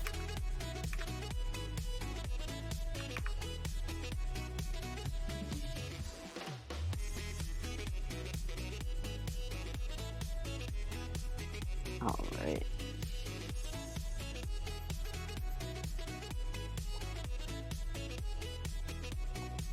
Let me just do this. Push it a little bit more.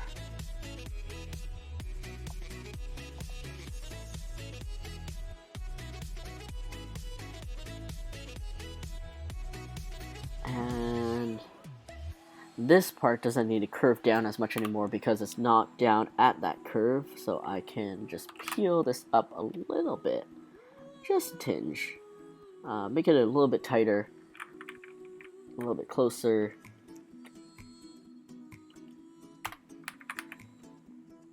and I want it just a little bit larger to compete at least with the first one.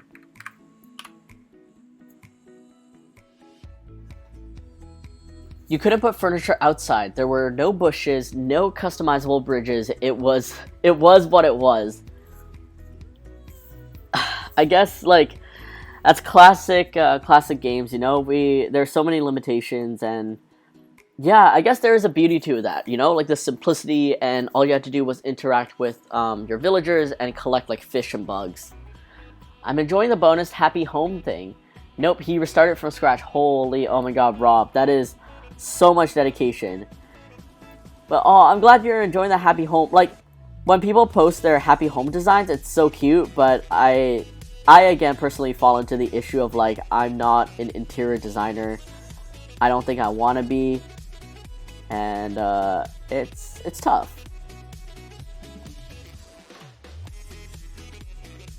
Let's see. And you know, for the sake of some speed, oh no, this is a little bit too. Alright, so this is the top part. And let's say, yeah, so if we were to connect the dots over here to see how it goes down, it would be kind of around there.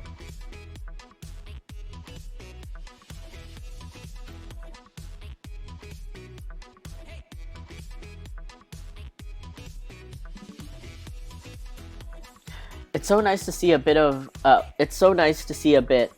to get inspiration, but I try not to spend too much time looking at them, because then I just feel like I'm not doing enough or not creative enough. Yes, absolutely that. Like, yeah, it's a lot of like seeing other people's work and be like, oh man, like I'm not making the most of my experience here. But you know what? This is my experience. I should be enjoying it regardless of how much effort I put in.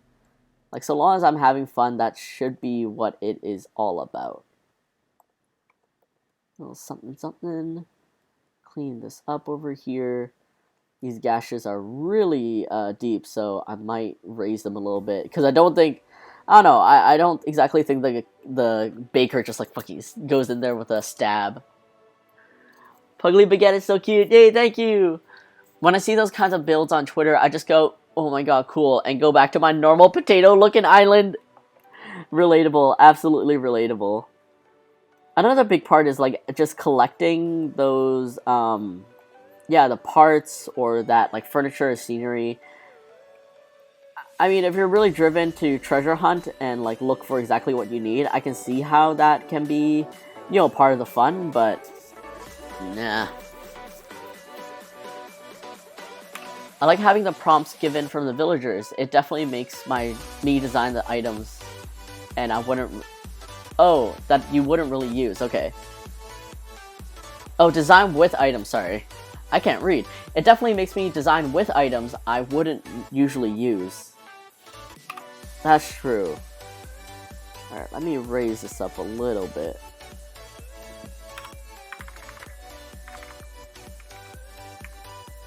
Alright, this is starting to look a little bit too slanted down. And I think... methinks I know why? Let me just draw myself a little guide here.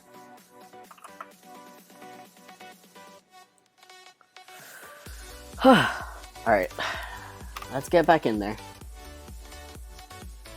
So if I go back in, tilt this all up.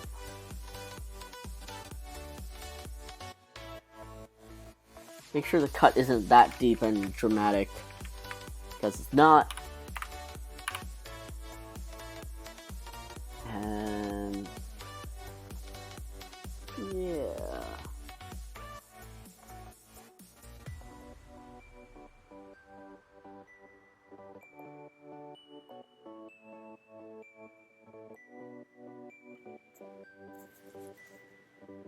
It fulfills the millennial dream of owning a home you can design however you like.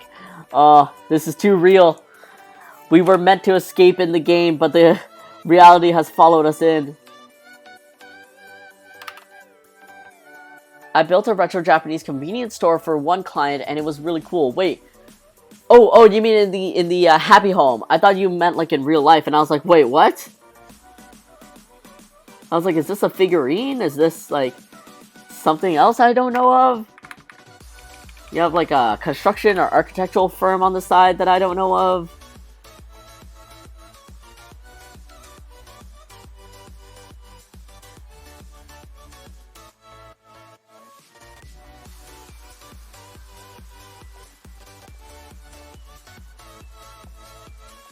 Alright, let's see.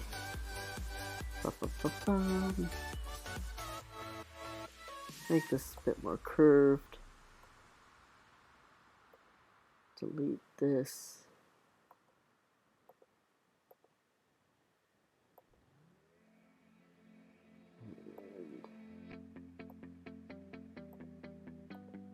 And like so. Huh. What if I made this about yay shorter?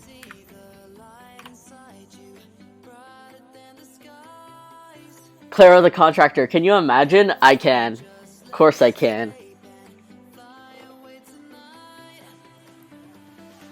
Let's see. Just trying to... I think I want the middle one to be a little bit lower.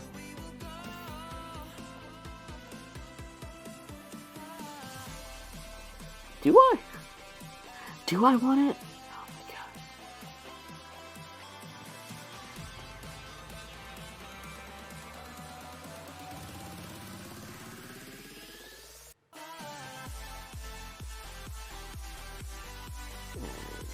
There.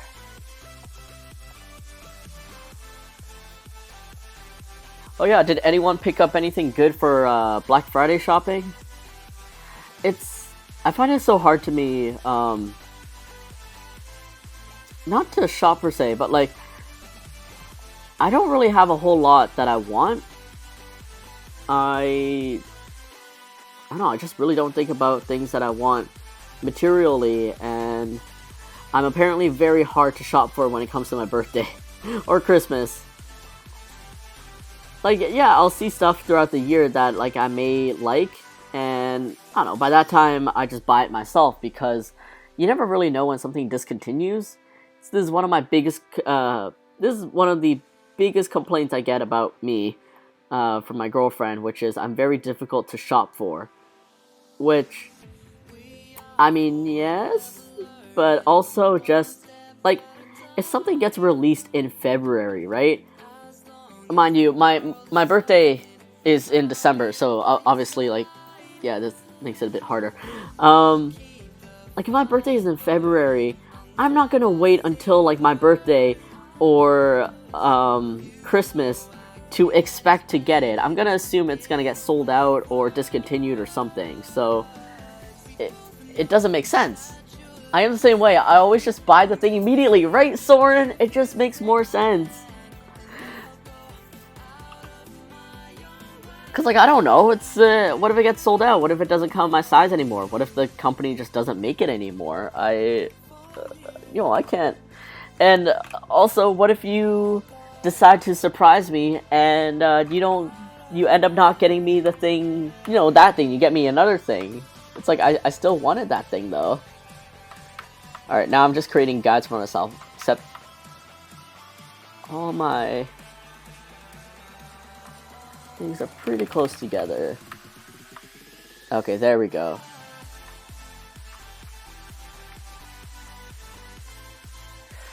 Let me do this. But yeah, I don't know, like Black Friday for me, my family and I used to... So, here's two stories, or two things that changed. One, my family and I used to drive down to Seattle for Black Friday because, sales and everything. And back then, Black Friday was only in America. It didn't come to Canada yet, until Canadians realized, hey, America's stealing all our money. And back then, like, my Asian parents really did feel like it was worth it. Like, the sales were great. But then as years went on, one, we started having sales up in Canada, and, it's in Canadian, so it's cheaper than USD. And then second, I feel like sometimes, especially now, and my parents have noticed this, some stores raise up their prices like a bit before Black Friday, and then they'll have like a massive sale, like 60 or 70% off. But like it's actually not that much because they raised it like they inflated it a little bit before, and then now it looks cheaper. And if you weren't paying attention, then it'll look cheaper. So, yeah. Artificial price drops, yeah. Honestly, I love the look of Combini. I love convenience stores. I mean, that's why I based my entire, shop and even my con table, like my artist alley table, behind this idea of, like, a Puglie convenience store. A Puglie Mart. That's why you're hard to shop for, Unless it's something that I forgot about or wasn't, like, super into at the moment. Also fair. Too many bad experiences trying to guide people to tell them how to buy / where to buy some limited thing. Too many times I've given very specific instructions and haven't gotten the thing because it was too late or sold out or too hard to describe. Also very fair. Especially if it's like something with a lot of moving parts. Like not moving parts literally, but like say if you wanted keycaps or something and you're trying to explain that to someone who doesn't know the keyboard world, or yeah, if it's something timed like a drop or whatever. Soren, I know. You remember when CAD was higher than USD? What a time. I don't remember this time. I do remember when CAD was like equal to USD, and that was good. That was good times. Oh yeah, check out or anyone else that came a bit later, check out my new mug. It makes me so happy. I just love this smiley face. It just makes coffee taste so much better.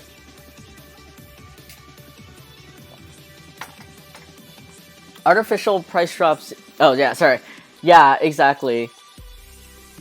And as you go on, you need / want less stuff. Yeah, like I don't know. This is a little life. Would you call it an epiphany? I don't know. Sorry, let me pop a mint because post coffee breath is sometimes nice and then sometimes not. Oh. So like, in our capitalistic world and existence, a lot of people are always hustling for more money. Like, they're always striving for more money. They just want to be rich. And a lot of times, it's just so we don't have as many risks anymore. Like, we don't have to worry about sleeping on the streets or any dangers to anyone, because if we have a lot of money, we're able to help people that we care about. Like, if a family member of ours got injured or something, or if they really needed something to help them get by a hard time, we have the money to buy it. So a lot of times it's a safety net. It's very much like a safety thing. What kind of coffee? Oh, it's just like instant, like Nespresso or something mix with like caramel hot chocolate. But like, to that point, I think there's still a lot of people that just want money for money. Like, they want it for power, they want it for prestige, pride, image, all that. You want to roll up in the nicest car, you want to have the nicest watch, etc. And that existence, those kinds of people are extremely exhausting, especially to be around. But like, from a very young age, I always thought about my life as like, if I become rich, that'd be nice. That'd be really nice. But I'm never aiming to be rich. My goal is to live comfortably. Like, if I have like a good enough sized apartment, I don't need a mansion. If I have all the things around me that make me happy, like that I need to survive, that's good enough. And during this time, because, like, truth be told, for the past 2 years, it has been more financially difficult, especially running a business and paying employees and stuff. And I also sit on a more, like... Oh! Desire Lines Games! Hello! Thank you so much for the raid! Thank you for entrusting me with your very, very special person. And thank you so much. How was your stream? I hope you're having a good time. Sorry, I'm just talking about this little epiphany that I had lately. Or in the past few. This is cute. Thank you so much. But yes, welcome. How was your stream? Oh, let me do that streamer. Let me do the streamer thing. Oh my god. Panic all the time. Quick shout out. Thank you so much, Desire Lines Games, for being here and for rating me and for choosing me to be the next level of your stream experience. It was fun. I was making a Shinx PNG tuber. Oh, what? That's so cute. So sorry, I was just talking about this little epiphany that I had recently. While I'm trying to draw a baguette and trying to focus on how this works. Yeah, I'm a financially cautious and a financially anxious person. I think the cautiousness comes from me being so anxious. I often panic a lot over my financials, even if my partner tells me I'm doing fine, because that's the fun part of having Asian parents tell you that you're poor and your entire family's poor the entire time you're growing up. And I don't think they were wrong, but I think at some point we weren't actually poor. We were like maybe middle class-ish, but I was still told we were poor. And so I'm very anxious, and financials can really get me down, and they can scare me a lot. And over these past 2 years, because of how difficult it was with the lack of conventions and running a business and paying employees as best as I can, I started worrying about, like, my money. And then, like, literally a couple weeks ago, I sat down and I was thinking to myself, why am I worried? Like, why am I having such a bad time living? When objectively, my bank account is fine. I am well supported. I have a very amazing girlfriend who cares about me and is also raking in the money, being smart. My parents are doing fine. Like, my parents have a house. If I ever need to,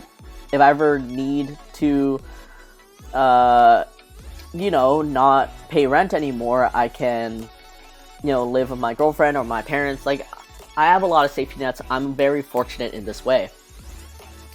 So why am I having such a bad time living, like, and being worried about money and stuff like that? And then I started questioning, like, why do I want more money, outside of business-wise and paying employees and being able to hire people, which is a big thing. Like, why am I so worried about money? And I started really counting my blessings in a way. Like, the things that I get to enjoy in my home is as simple as, like, a VR setup that I borrowed from a friend, or like this, $60 portable back massager that I really love, and I have a TV, I have Netflix, I have a laptop that I can do anything on, I have an iPad and a Cintiq that I can draw on. I have all these things that make me happy. What exactly am I really hoping for or looking for that I need more money to get? And then, this isn't gonna be like the epiphany of, like, end-all be-all that's gonna cure, like, my woes or anything, but it really helped me ground myself in realizing that, like, hey, more money is always nice, Maybe you can treat someone you care about to, like, a special gift. Maybe you can help someone. Maybe you can treat someone to dinner, especially when they're having a bad time. And, that's always nice. But when you boil down to it, I was getting really miserable over my own, like, self-made worries and expectations of what I should be having or what I should be getting or experiencing and whatnot. And, this comes especially hard because I'm self-employed. Most people that I know of have very stable jobs, and during the pandemic, they were very, like, they were kept on by their employment because they're very valuable. A lot of my friends, like, got raises, and, they got raises, they got promoted, and they get to experience more things. Not, like, willy-nilly, but they at least have a bit more spending money, whereas I do have to watch out for how much I spend over these 2 years. And though it kind of sucked, it also made me realize, like, look, I still have enough money to not worry about it, and I am surrounded by all the things that really matter to me and that make me happy. And, I don't know, it just helped me get myself back on a more solid grounding to make me feel okay and not bad. So, I don't know, if anyone else here has been feeling this way, I know it's a bit cliche, and I'm not saying this as a threat, but, like, count your blessings. See what you really, like, look at the things around you that you've maybe purchased or been given that you really enjoy, that you maybe can't live without, or that make your day a lot easier, and, threat. Count your blessings. And yeah, and maybe the burden of, like, needing more money or, like, wanting to get more money, like, just lessens a little bit.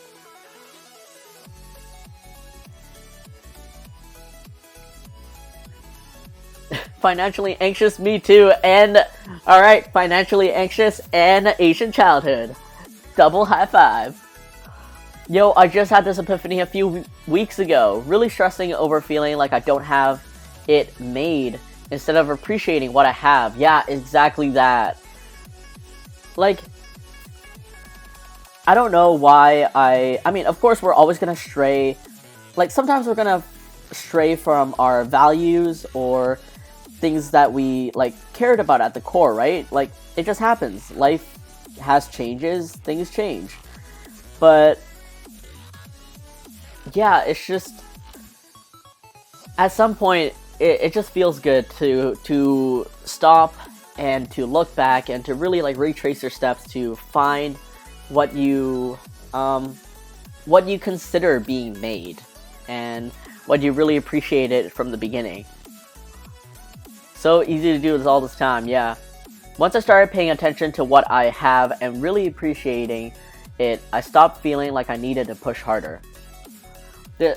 Yeah, exactly that. Like, I think as a person, I'm always trying to achieve more, but I'm not doing it out of, like, this desperation anymore to, like, I don't know, prove something or to flex something or whatever. I mean, I never really liked flexing, but I really felt like I needed to prove something. And being able to sit down with myself and figure out, like, why this is making me miserable really helped me. So yeah. This is a really good reminder, though, Huge. Thank you. Reed, thank you so much. Otto, of course, I mean, thank you. Huge said, you better count your blessings, mother trucker. Soren, you can repeat this. You can repeat this and just use the Soren sprout image with the defined eyeballs. It's gonna be good.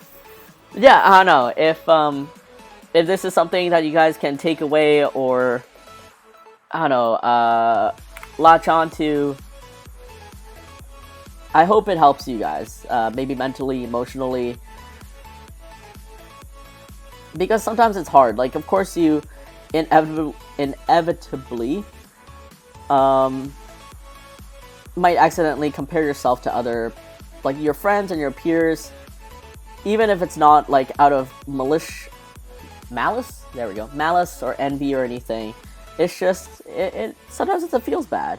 But, you know what I've also realized is some people can be paid so much money, and they can, like, they can get all the most expensive things, just because it's expensive, or it's a brand name thing. Like, they think something that they're getting is a flex, or because they paid so much money, they're guaranteed, like, this much quality, but it's never enough for them, you know? Like, they end up spending this absorbent amount of money on things that they think will make them happy, or make them, like, I don't know, like, a step up or something.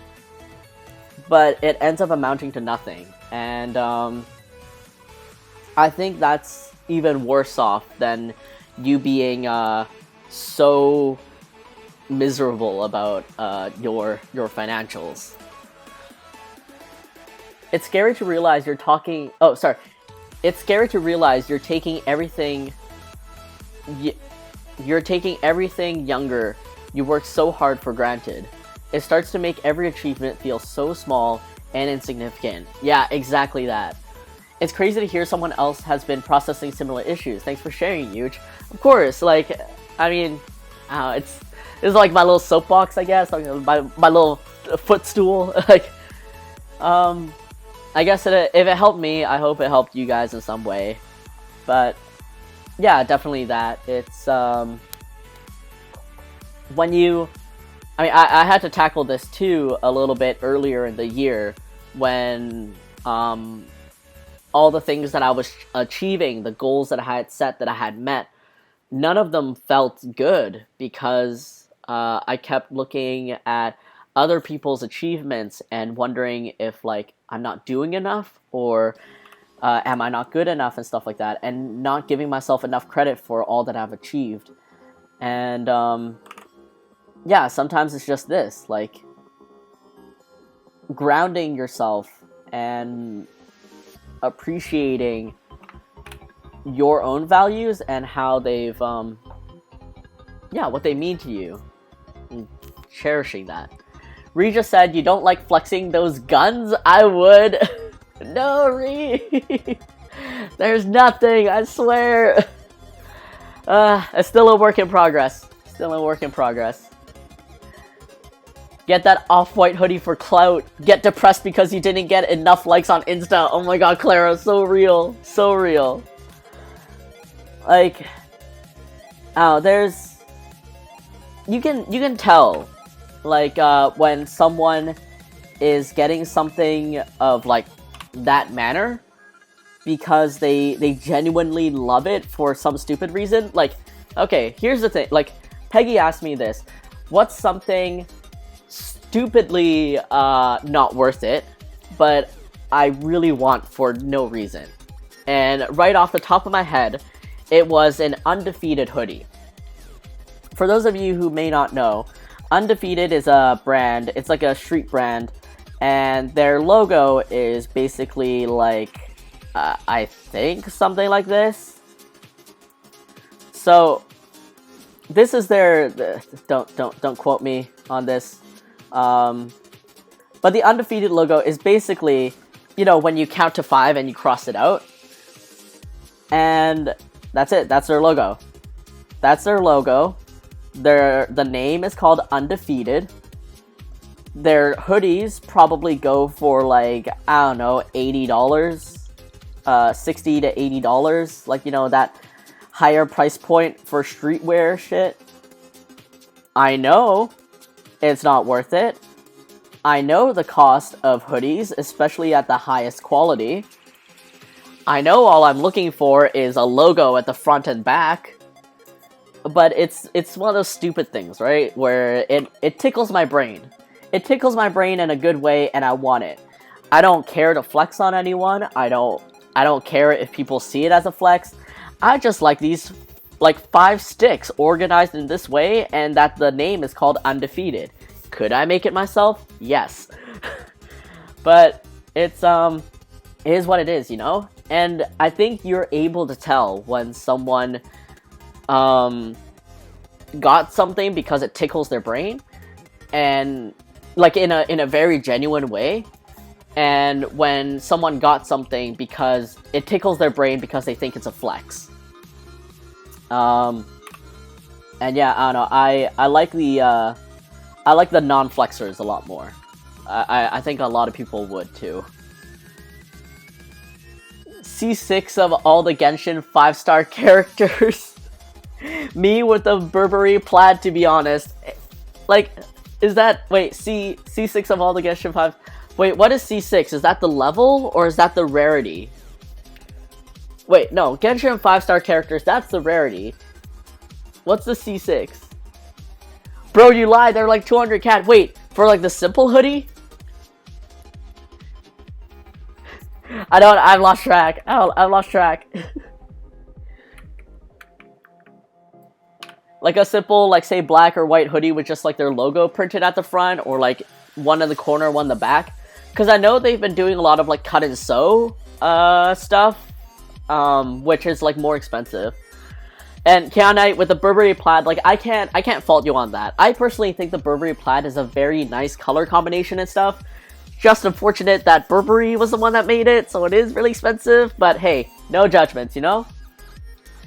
That means you got 7 copies of the character. Oh, C is short for Constellation, which is an extra ability you unlock when you get multiples of the same character. Right. My friend explained this to me. Sounds good. Clara, Ree, Soren, you guys will be great together.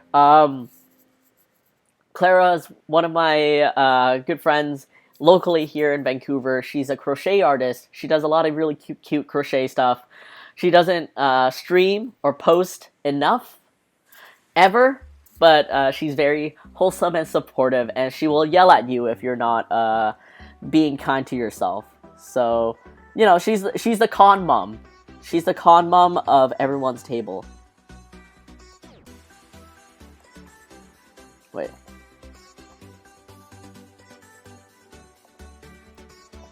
Sorry, hold on. Let me just figure this out real quick. Why is Brett so hard?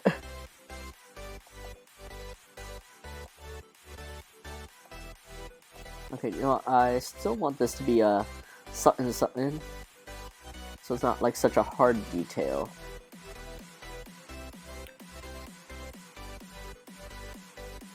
Oh, I stream Genshin sometimes when I stream, but I don't think I've seen you streaming in the past like couple months. Cryzen Twitch affiliate, Dono goal, Burberry keychain. Wait, what Burberry item would you like?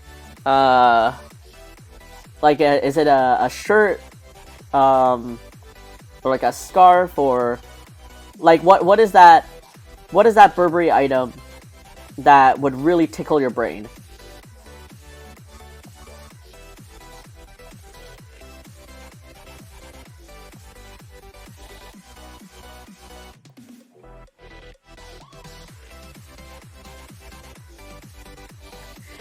Hey, don't you call me out like this. I'm calling you out. Crochet, that's so cool. Like, Clara is insane. Like, Clara crochets insanely fast. Like, so insanely, crazily fast. I don't understand the amount of skill that she possesses.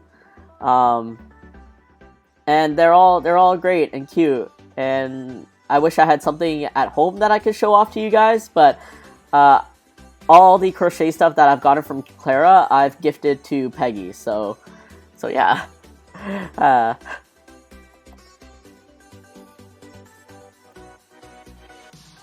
Okay. I think I got the gist of the baguette. Now I just want to see the overall shape and render of it. Because this is a horrendously long Puglie.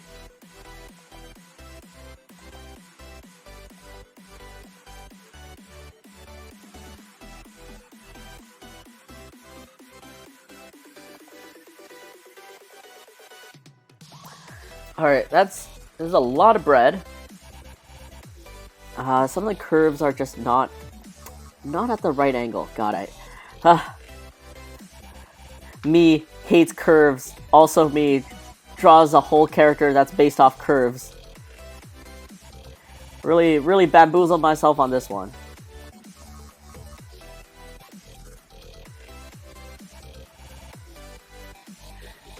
Yeah, a Genshin player / crocheter, I'm in. Heck yeah, I usually stream Gundam builds. I moved, okay? Don't judge me. You're basically moved in. The kids' vintage sailor pants. Ooh, wow, that's very specific. I want to look this up. French baguette. There we go. Let's see. Burberry, kids vintage. I can't spell. Kids vintage sailor pants. Oh, those are so cute! What? Do they come in adult sizes? Or like, oh, wait. Oh my god. But these are so cute. Like, they're like high-waisted a little bit. And, let's see. Like these ones, right? With the double button and everything.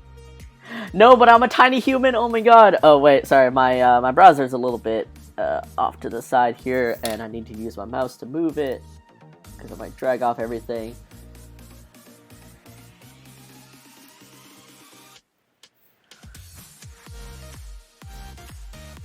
You just keep getting cooler. Oh my god, Soren, if Clara ever does a walk around of her apartment, like, you two would be blown away. Like, you know how minimalism is very much a thing? Clara and her boyfriend and her best friend live maximalism to the fullest. Like, and the maximalism is all like one piece, cute vinyl toys and just cute stuff all around. These pants would be so cute with a white button-up blouse tucked in and some platform loafers. Absolutely, yes. Perfect look. That was a good look. What's the artist's life if not torturing ourselves through our art? Oh, whoops. I just noticed you ask, can I link? But yes, those are the ones. These are so cute. Like the double buttons on the high waist and I don't even think they're straight cut. They have a little flare at the bottom, but like where it caps off at the ankle, like that's so cute. And yeah, with your like that pairing you said with the tucked in blouse and platform shoes, oh, such a good look. Wait, let's see, $240. Hey, when you get these pants, I'll get my hoodie. You could probably get them tailored with a similar fabric. Oh, true. Stop shilling me. Oh my god. Claire, I'm gonna shill you out so hard. Apartment tour. You're just so good at it though. Haha. Everyone must get shilled out by me. They're pleated. Wait, are they? Oh, I see it now. Yeah, I see where the pleating is. For a second, I had to remember what pleating was. I'm not very good at fabric sewing stuff. Definitely knows how to hype up his friends. I'm very good at directing any spotlight onto me, right onto my friends. I wonder what the legality of this is. Well, the pattern is pretty basic, so any fabric store should have a similar plaid. That's true, and also, like, you already bought the original. Like, it's not like you're asking a tailor to, like, create these pants from scratch. Wait, unless that's what Clara's saying. You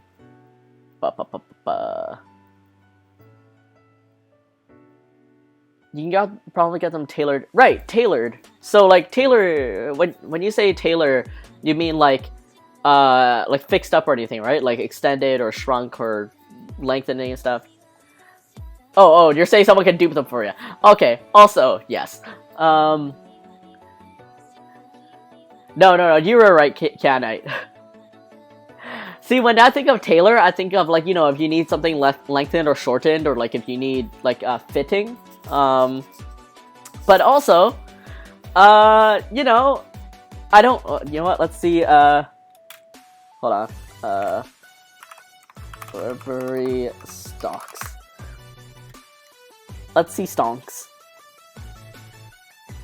You know what, Kianite? Burberry isn't hurting for money. I'm sure they're fine. I can dupe them for you. I can write undefeated on a hoodie with Sharpie and send it to you. Oh my god, a Soren original. Yeah, Kianite, I don't think Burberry's hurting for money, honestly. Like, look at those stonks. Look at these stonks. Like, they're fine. They're fine. I'll do it for only 100 too. 50% off the discount. Oh my god, what a deal. I get a Soren original? I mean, I'd be down. Wait, how do I spell undefeated? Alright, let me see if I can find something similar. Alright, let's go shopping, I guess. Let's go shopping on my stream. What's this? Let me see, we ship to Canada. Shop now, okay. Alright, just opening stuff for now. What does this say?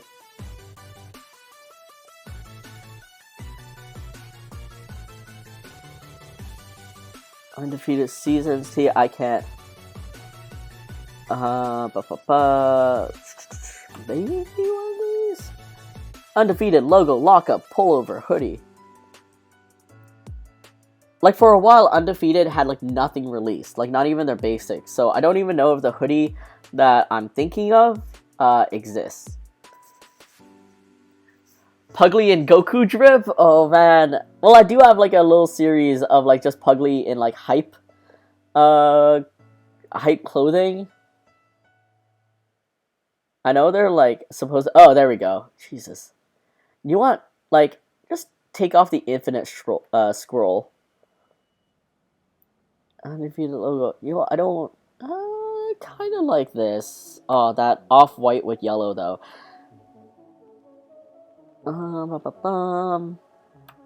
I am a sucker for like very light gray with I'm a sucker for like off-white or very light gray. Alright, and this is starting to show me Adidas, so I think they ran out of undefeated stuff. The brand's not doing super well. Alright, let me see what's on the back of this. Nope, I don't like that. This doesn't even have a... Okay, you know what? Like, kind of like this, almost. Alright, let me move this a little bit so you guys can see it better. I want to see Puglie dressed in celebrity brands. I have like a... Let's see... I have these, fashion Puglies. So, I have him kind of like dressed in like hoodies and stuff. Like, this was like a parody of Champion, but it's like a P instead of a C. Dolce & Gabbana shades, Supreme hoodie, Burberry shorts. Oh, this was like a little, fan art, for my friend, Kate, or Kirihiko. She recently launched her apparel brand, or like her apparel designs, like 2 years back, I think. And so I just wanted to draw like a little something for her. And Prada heels, oh my god. I should do like a runway Puglie, like where he is posed up and everything, so I can fit more stuff on him. See, someone else has buckaroos too. I like that this is, I like that this is a thing that, Soren points out. Oh, of course, I made my own Nervous hoodie, you know, self-plug. Oh, and the Pupreme. Or I guess it could be Pupreme. And here's one for Teddy Fresh. Oh, and see, here's one for like undefeated. Oh, and here's my vector for like the Champion logo. So like, you know, they're not like, I feel like I like my designs more when they show from the back because Puglie's just like squishing his face. But yeah, I feel like if I were to redesign like say a fashion Puglie, I would give him like a pose or something.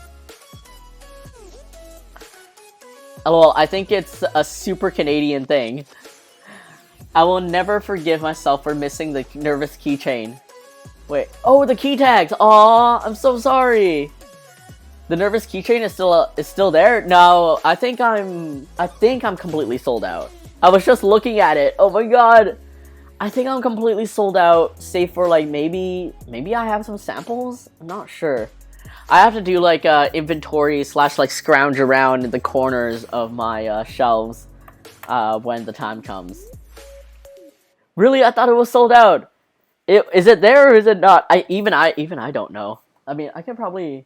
Wait, I still have 2 or 3 left. Yeah, I still have the B grades available. So, sorry, wait, yeah, undefeated is about the same. Oh,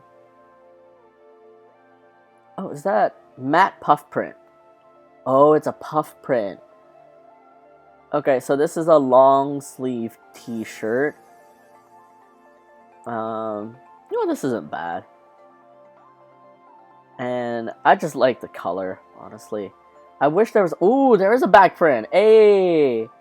Alright, so the cheapest thing I can get that I might like is a, is $55 Canadian, which for a kind of brand name street brand is kind of par for the course.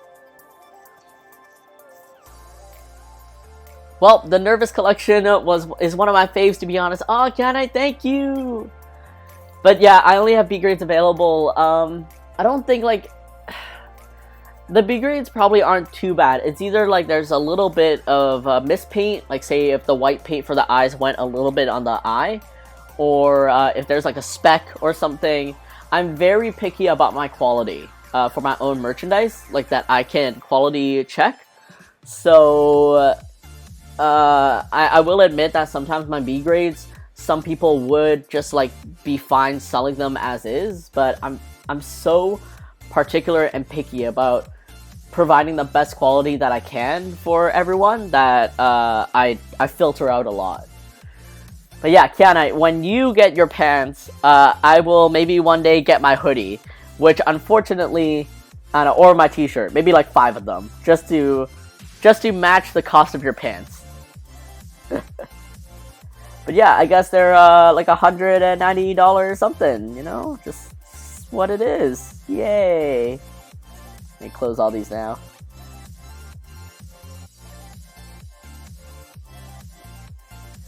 Still worth it, TBH. I don't mind B grade stuff, to be honest, especially if something I'm gonna actually use.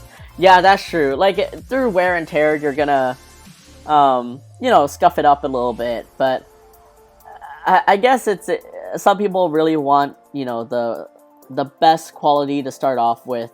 Oh, maybe they don't scuff it up as much. Oh my god, left-handed doodle. Alright, let me... You know what? I think this is pretty solid for a baguette. Let me just quickly compare, like, the front and back, because I think I like this new roundness to it. And then I'll get you that left-handed doodle, and then I think I'm gonna call it a day, because I also need to prepare for archery. Yay! Change this brush. That's the lasso tool. Change this brush.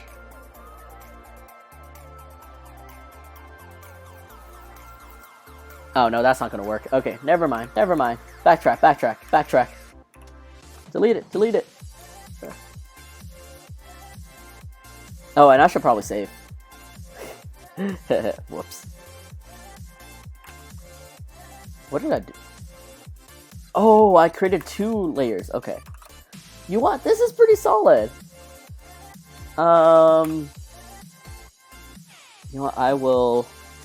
I just want to warp this a little bit. Thank you, digital art, for making my life so much easier. Alright, actually, Clara, while, give me a fatty in Goku drip. Oh, Lord. Oh, Lord, okay. That's a lot for my left hand, but I will make it work. You know, I think this is a pretty solid, French bread. I might tweak the size a bit, see if I can scrunch it up just a little bit, and maybe increase the indents a little, but I'll do that when I have a bit more time. But let me save this, close this, don't save, and alright, let's 8 by 8 at 72. Alright. And we're going to the line art brush because there's no going back with these left-handed doodles. And since it's Goku, let's go with like a deep...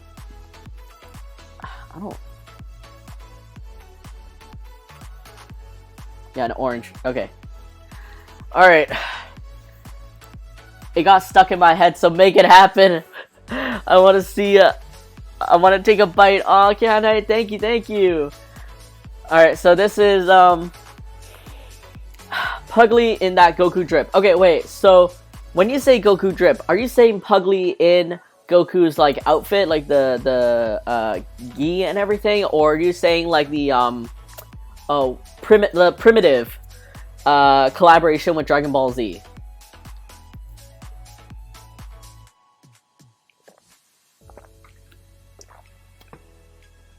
But yeah, for the baguette, I want to try to exaggerate or accentuate the cut-in marks just a little bit more, because that's like the part that really makes the baguette interesting, outside of it being like fully brown. So yeah.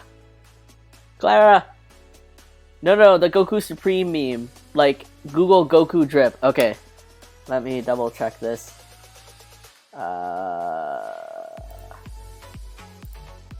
Alright, sorry, honey and butter. We gotta go check out the Goku drip.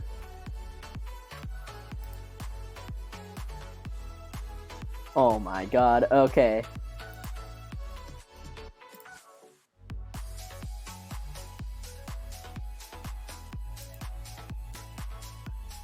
Alright. Alright, you know what? I'm gonna grab reference for this.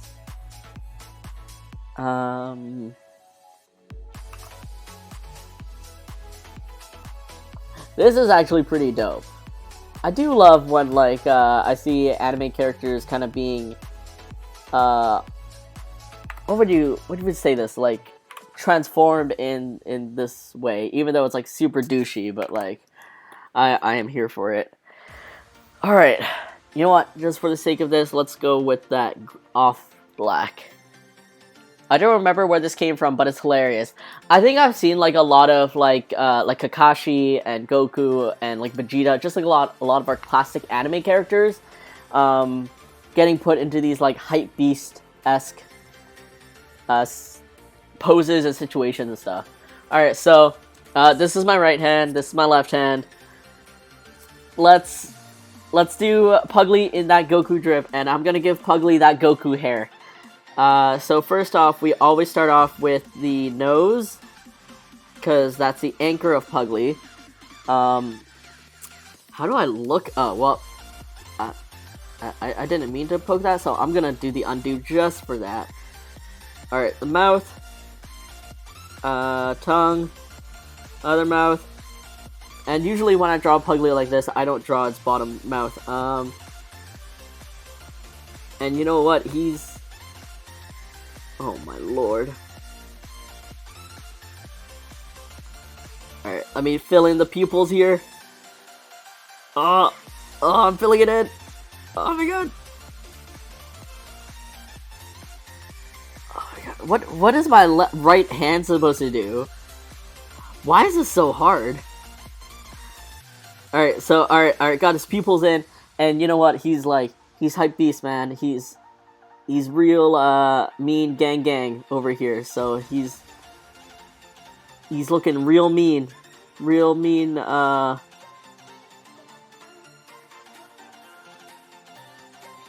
mean thuggin' with this eyebrows that has an extra mark for some reason. Alright, so let's give him his little chunky face. Little two somethings. And, oh man.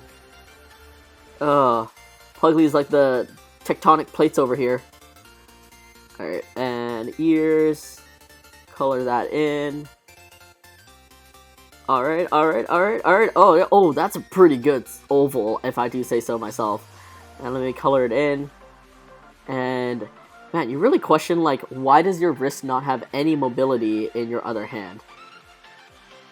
Alright, and you know what? He's got a neck roll. Still got a neck roll, even though someone took a bite out of him on that side. And let's get that collar on. So, what? Collar going like this. Oh yeah. Oh yeah. Oh yeah, that collar styling. And just got that higher collar up on this side. And there's that zipper right here. And gotta get that triangle in. And I might end up drawing Puglie like the size of Goku. I don't know. This is kind of where it's going. Got that crew neck fit over here. You know what? I'm gonna be ambitious and really get that crew neckline right here. Yeah, there we go. Yeah, I guess this is, I guess with the way I'm going, Puglie's going to be fully, he's gonna have human hands, alright? We're going this way. Alright, so he has the bends in his shirt, Oh man, I'm gonna draw a hand with my left hand. Can you imagine if I draw a hand better with my left hand than my right hand? Nope, never mind. Actually, no, it's about the same. There's no difference in me drawing a hand with my left hand or right hand. Um, and you know what? There's a sleeve right here. That's where he's holding. Like this is the new Puglie drip. And oh man, got the shoulders. I know his jacket's puffy. So let's give it some puff. And you need that supreme rectangle right here. I should get that in red. Yeah. Oh yeah, this is how you know it's designer, guys. This is how you know that someone overpaid like $100 for a t-shirt. All right, and last but not least, let's gotta give him his waist.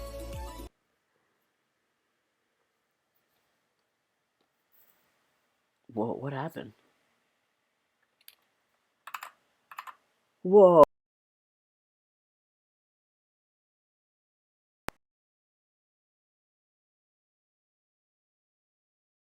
Wait, are we back? Sorry, hold on. There we go. My bitrate completely crashed. What the hell happened?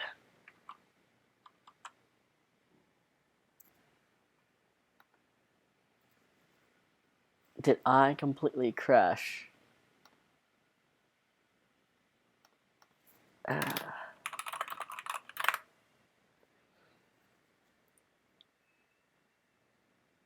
Oh no, you broke.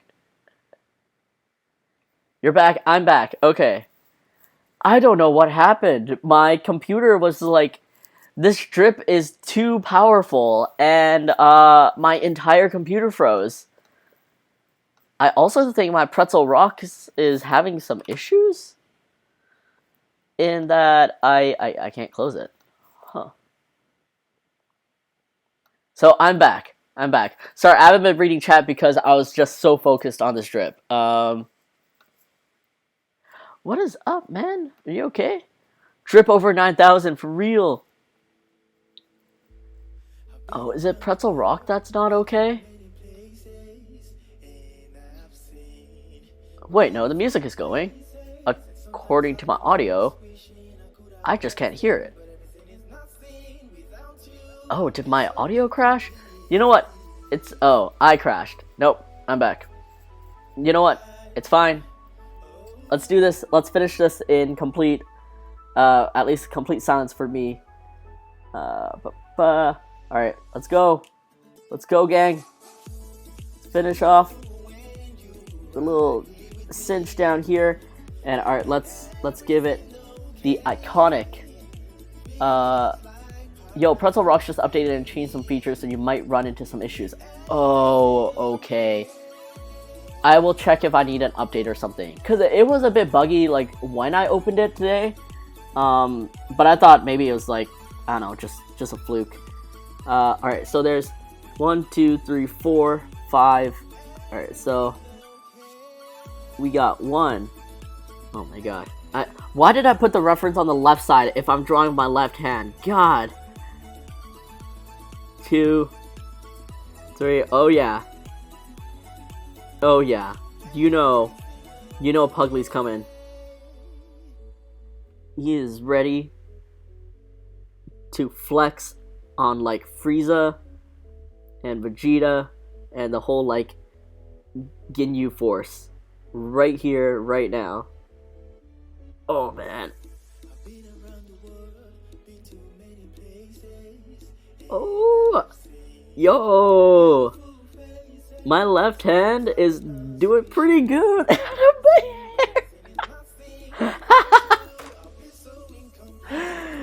Wait, we doing the Goku here? It's the Goku drip. Should I color it in? Should I try to color it in? Puglie drip broke the stream. Alright, let's see. You just right hand is gripping the table in frustration. My right hand was just like gripping, like it was just like gripping nothing right beside my tablet. This is hella good for a left hand. What the heck? Like, I don't know. I don't know what you're talking about. Proof that the artist's ability is in the eye, not the hand. The collar too. Here I was expecting the nubby boy. I just followed the reference and then I didn't think. Look at those guns! Cool, thanks Desireland Games. Why do I love this so much? Let's see, alright, back at it. LOL, I love this left-handed Goku. Please do. Just been lurking, but need to say this is amazing. Thank you, Soren. You can cheat with the bucket. I will not cheat with the bucket. I am here through and through. Oh my god. Kiana, thank you so much for clipping that. I don't know what you clipped, but I guess we'll figure it out. We can't see Yuja's hand. For all we know, it's actually the right hand. Oh no. That's true. If I actually got some kind of upgrade, it would be like for the left hand doodle. But this is still clumsily held in my left hand. So let's go. Alright, so I'm gonna try to color like around the ears. Oh, you know what? Let's see. What if it's like this? Alright, so guys, this is my right hand right here. I don't know. Is the camera flipped? Is this what you mean by camera flip? Anyways, this is my right hand here. There you go. Actually, I can't. I don't think I can draw like this with my right hand up. But maybe. Okay. Still accountability. All right. All right. Come on. All right. Let's. You know, I'm gonna be a keener, and I'm gonna try to get those highlights. You know. Because it ain't Goku without those highlights. And I just want to keep the highlight around the ear so that the ear still stands out. So that's the highlight. And there's a highlight on the... Man, how do these work? I mean, they just have like a giant bar of black. So here, here, here, and here. And then it just cuts right onto here, and this cuts right here, and then this goes this way, and this triangle over here, and like so. Alright, easy peasy. It's just a coloring book, right? Left-handed coloring book. Oh my god. Can you imagine if someone made a whole coloring book of like drawings made by like the artist's less dominant hand? Like, would that be fun or frustrating? Alright. Yo, I can do this. I can do this. Just fill it out. Fill it out. Fill it out. Same brush. Same brush. Get those highlights in. Because, you know, the classic anime needed those highlights to really capture the eye. Alright. Got it. Got it. Got it. Yeah. Yeah. Alright, just gonna color these in. I think these little smaller hairs have less. Oh, that's the ear. Alright. Trace around. I can't see my brush, but I guess I'm doing something. Alright, there we go. Alright. There we go, there we go, there we go. Ayy. Alright. Coloring in the lines. At least my left hand can do this. You know, I have barely any wrist control with my left hand. I am purely... A lot of this movement is surprisingly with my forearm and my whole arm. Like, my wrist is just locked in this area where I'm, like, not letting it move. Oh my god. Alright, and you know what? The piece de resistance, come on.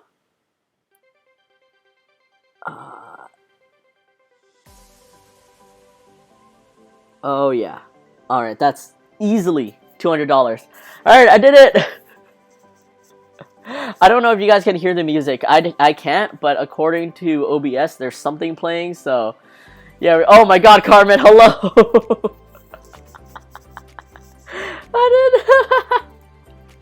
Carmen, did you just come in here? Oh my god, you monster. Holy shit, he's going for it. He's a mad lad. That sounds like a fun coloring book, to be honest. It's like you have to figure out what the artist was drawing and then color it accordingly. I'd want it. I'd keep it on my coffee table. Left-handed drawings. Oh my god. Ree, thank you for the 50 Bitamins. You didn't have to. Oh my god. The music is working. Okay, good. At least you guys hear something. Yes. Huge, you beast. This is amazing. Thank you, thank you. Yeah.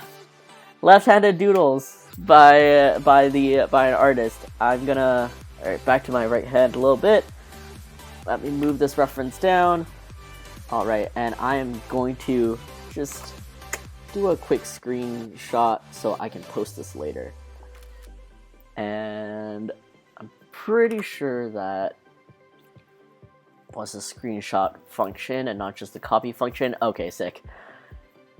This is left hand Lord. Yes, Pretzel Rocks is playing We Are the Champions, which is appropriate because you did it. Hey, thank you, Pretzel Rocks. I can't hear you, but I'm glad I'm here in spirit. Oh no, this is amazing, huh? No, I've been lurking for a while, working. Oh, Carmen, I hope your shop release was good. For those of you guys who don't know, also, Ravens, hello, oh my god. Thank you so much for the 7-month anniversary subscription. Really appreciate it. And I hope you've been doing well. Let's see, you gotta post this on Twitter. Oh yes, I definitely will. I will definitely post this on Twitter. It's so hilarious how this came out. And also the fact that like Puglie has human hands is great. It's great.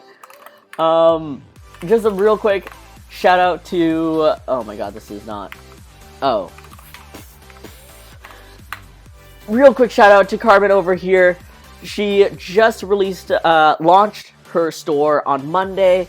She does really cute, derpy, like chubby, I want to say delicious because they just look so biteable creatures, and you should definitely check not only her stream out, which is a real fun time, but also her store because it just opened on Monday. Hey! And Wild Ravens, thank you so much for the subscription again for the 7-month anniversary. Appreciate you being here. And let me do that streamer thing. If you guys don't know, Wild Ravens does gaming, and for a while, oh, this is a clip of something else.